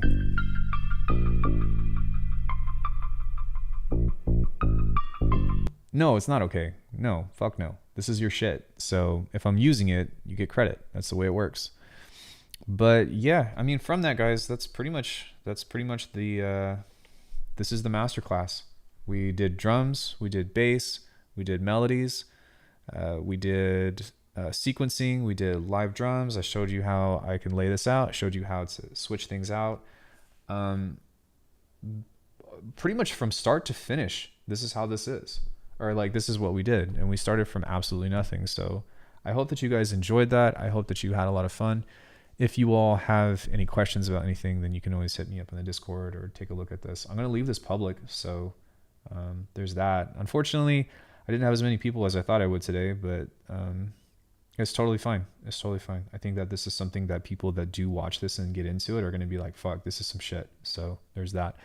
But yeah, I think that's all for me today. Thank you guys so much. I'm going to stretch and eat some food and chill out. And I'll be back Wednesday. Bye, everybody.